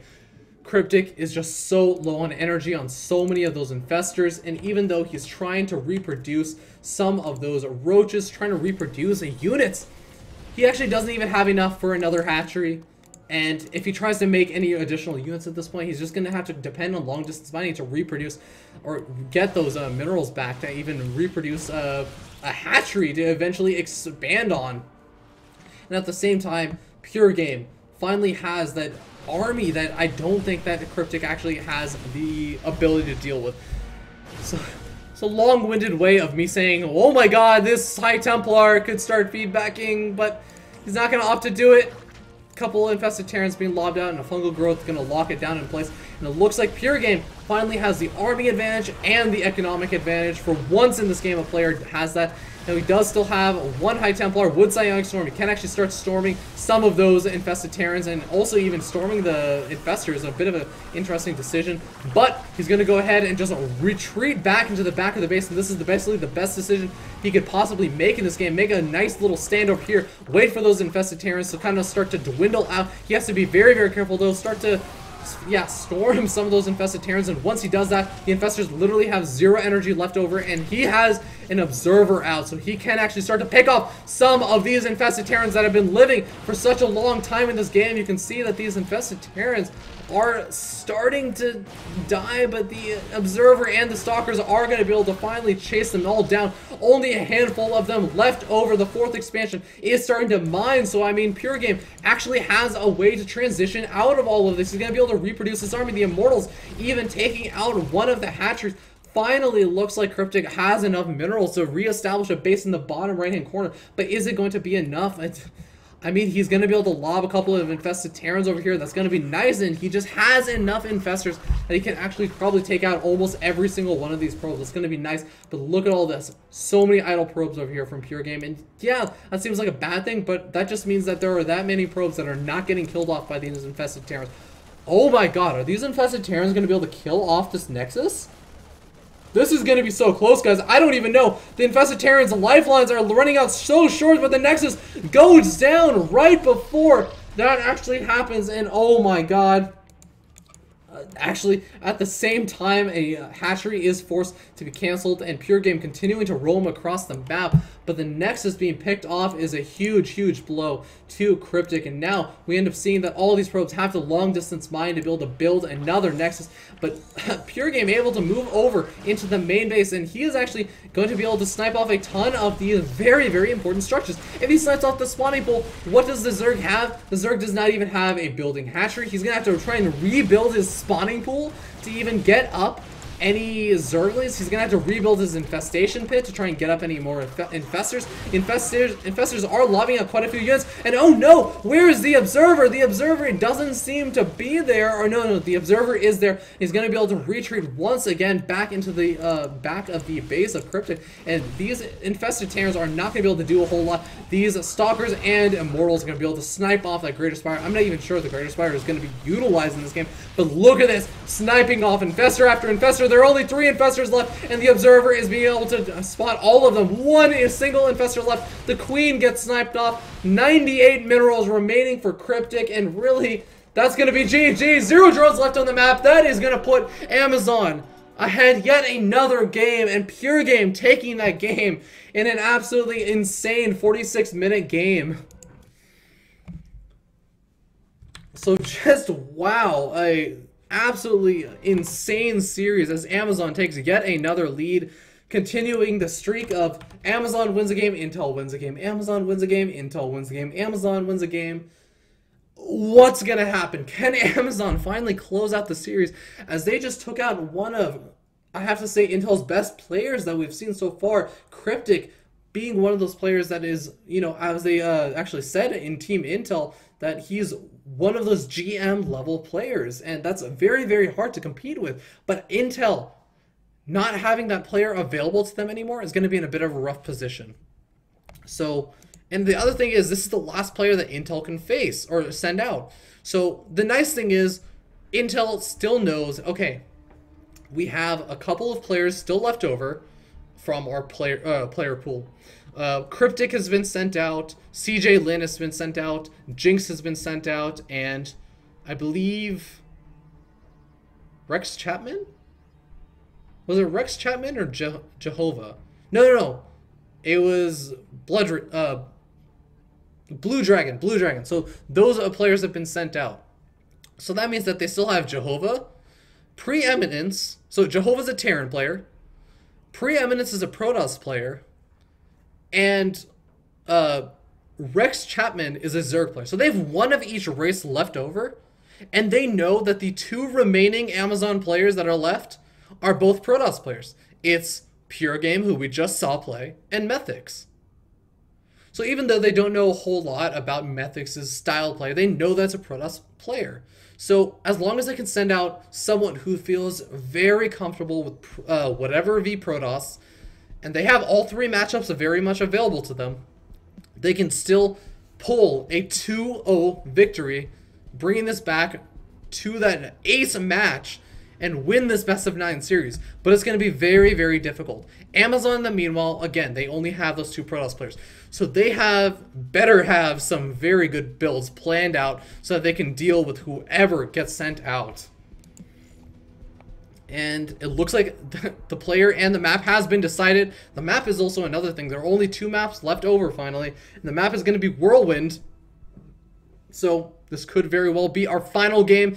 And the player is going to be Jehovah. So we're going to be seeing a TVP on Whirlwind. This is actually a very good for, actually I have to say, the Terran player. Whirlwind is such a big map that it's going to make it very difficult for the Protoss player to actually catch those medevacs. There's going to be so many different angles that those medevacs can actually come in. Your third is a little bit further apart than a Protoss player would normally like if they were trying to deal with a lot of medevac drops. As well as just the fact that, you know, you have a lot of time that if you do a ton of damage with your drop, or the Protoss player is out of position and they basically have to go all in, you have a lot more time to prepare some bunkers, get all your SCVs ready to repair, get out the last round of units and ghosts and marauders and etc. and prepare that defense. So I kind of really like this map for Terran. I think it's a good choice. I'm actually going to turn on the light in my room. It's getting a little bit dark. We've been here for such a long time. And that being said, I'm actually so thirsty after that last 46-minute game. You guys are going to have to give me a second to drink some water.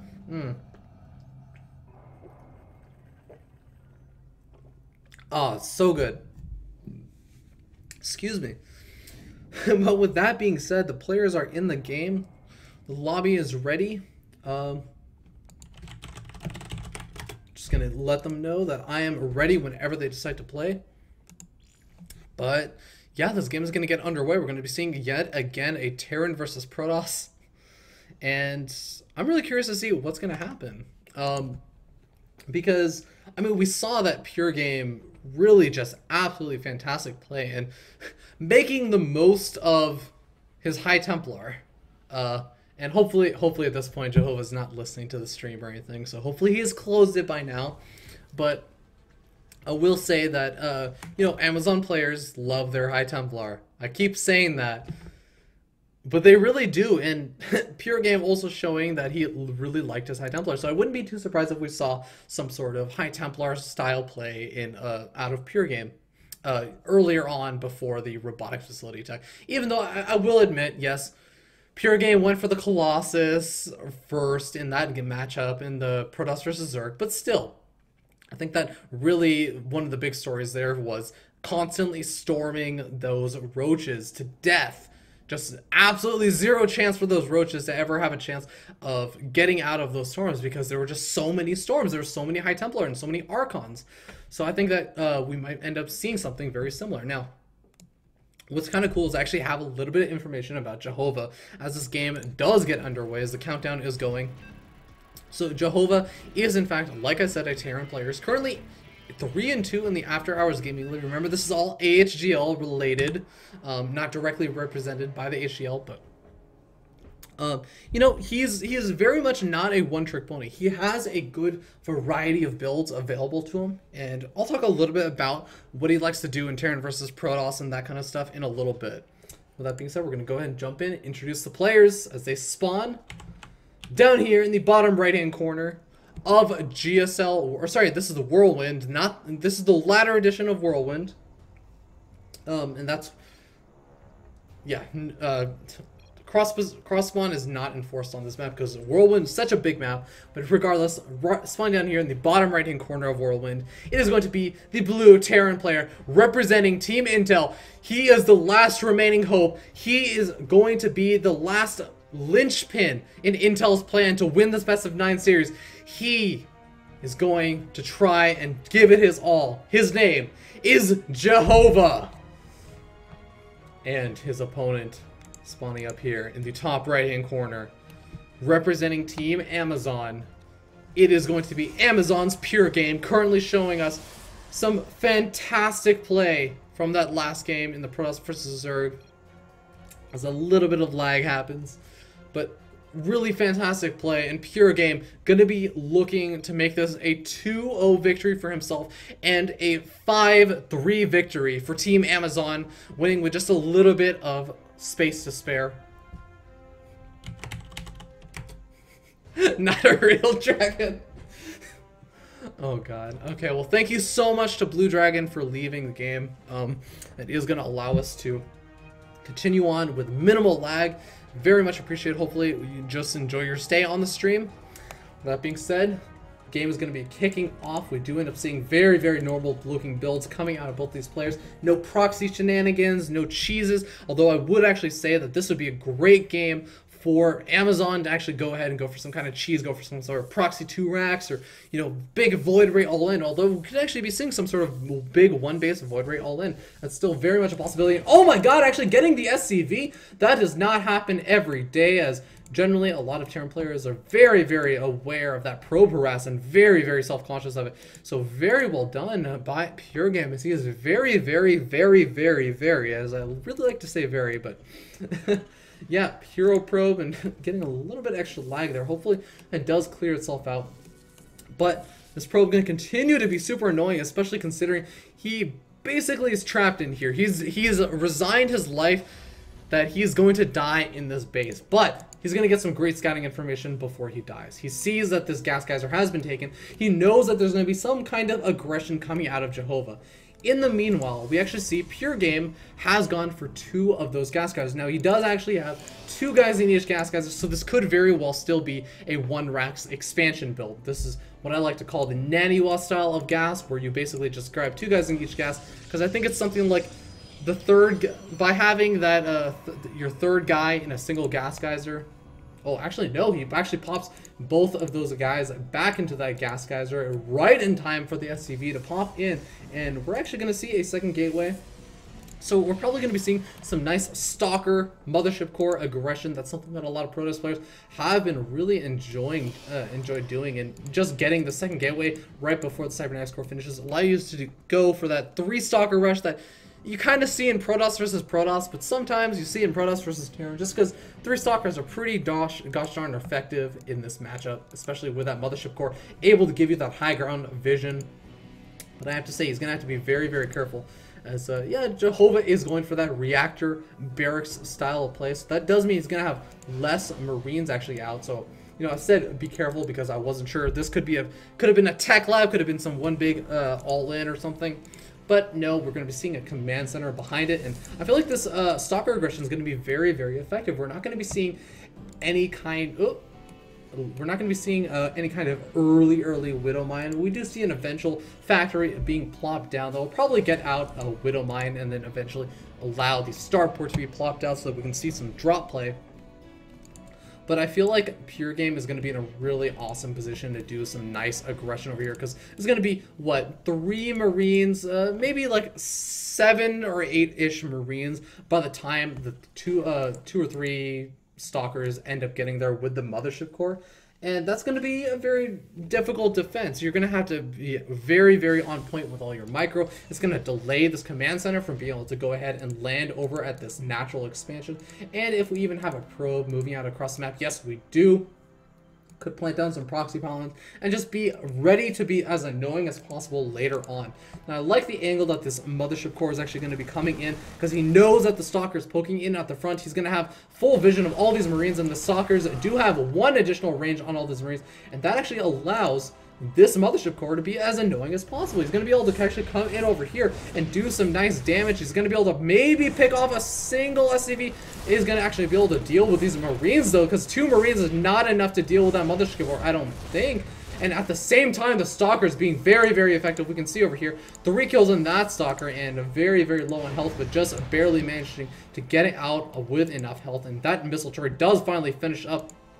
Delays a bit of mining from Jehovah, but ultimately gets out with a Mothership Core, so pretty effective harassment over there. In the meanwhile, these Stalkers can continue to be as annoying as possible. Unfortunately, loses that Stalker. Does not want to be losing any Stalkers at this point in the game. These are basically the map control use. I guess they're there for map control, to stop the Terran player from actually being able to push out, but at the same time, this Stargate play is actually going to be working out pretty well. Looks like that's what he was doing behind all of this, as well as in addition to the expansion that he was going for. Looks like that expansion is actually just now starting. But this Oracle is actually going to be quite effective in addition to that Mothership Core. That Mothership Core does actually end up getting sniped.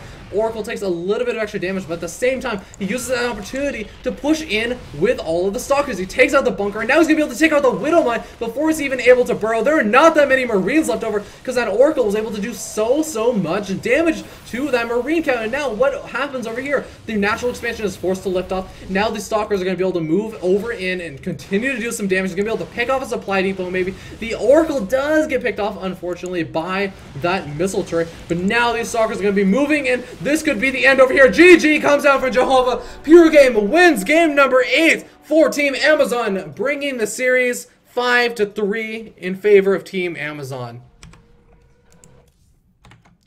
So wow, some fantastic play from all of the players that we ended up seeing over here today. It looks like finally Pure Games able to close out the series with some really surprising Stargate play. Just completely caught Jehovah off guard, in addition to the usage of those 3 Stalkers, or I guess additional Stalkers also later on that were warped in.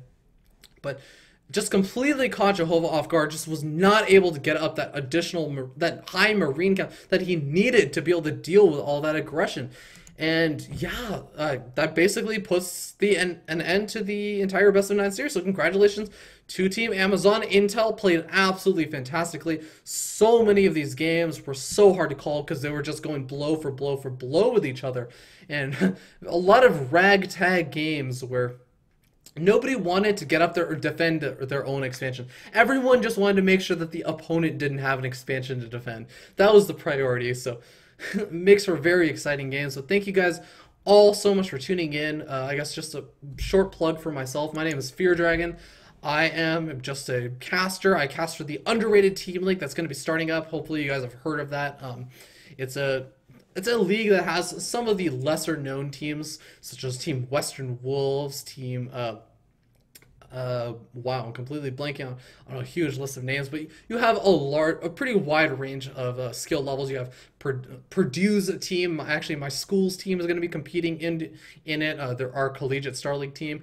You also have Western Wolves. You have Team FXO. You have a lot of really awesome teams that are competing in it. Not necessarily like MLG high level play, but it's still really awesome play. So I cast for that. That's going to be starting up in the next couple of weeks. So be on the lookout for that. It's Underrated Team League, URTL. I also have a YouTube channel over at youtube.com/FearDragon64. So you can check that out. Twitch.tv/FearDragon64. If you're watching the video, you can follow me over there if you enjoy my casting in any capacity whatsoever. And yeah, that's pretty much it. Again, thank you guys so much for tuning in, and also thank you to all of the players for showing us such fantastic games. I really enjoyed watching them, and I mean, we've basically been here for 3 hours and 40 minutes, and I really don't regret any of it. I'm pretty sure MLG is probably done by now, but I don't even care. It was so much fun to watch all of those games, so congratulations to all the players. Thank you so much, CJ. I keep calling you CJ Lin. I keep almost calling you CL Jin. But yeah, good games to everyone. And I'm gonna have a youtube.com/DSCA accounts. Play me out because my voice needs a little bit of rest. Have a wonderful Sunday, guys. Enjoy Monday, because even though I know all of you Amazonians and Intellians are going to work tomorrow, I'm sure you guys will be able to go back and feel happy knowing that you guys are awesome at StarCraft. And yeah, Heart of the Swarm. Have a wonderful weekend, guys. Take care.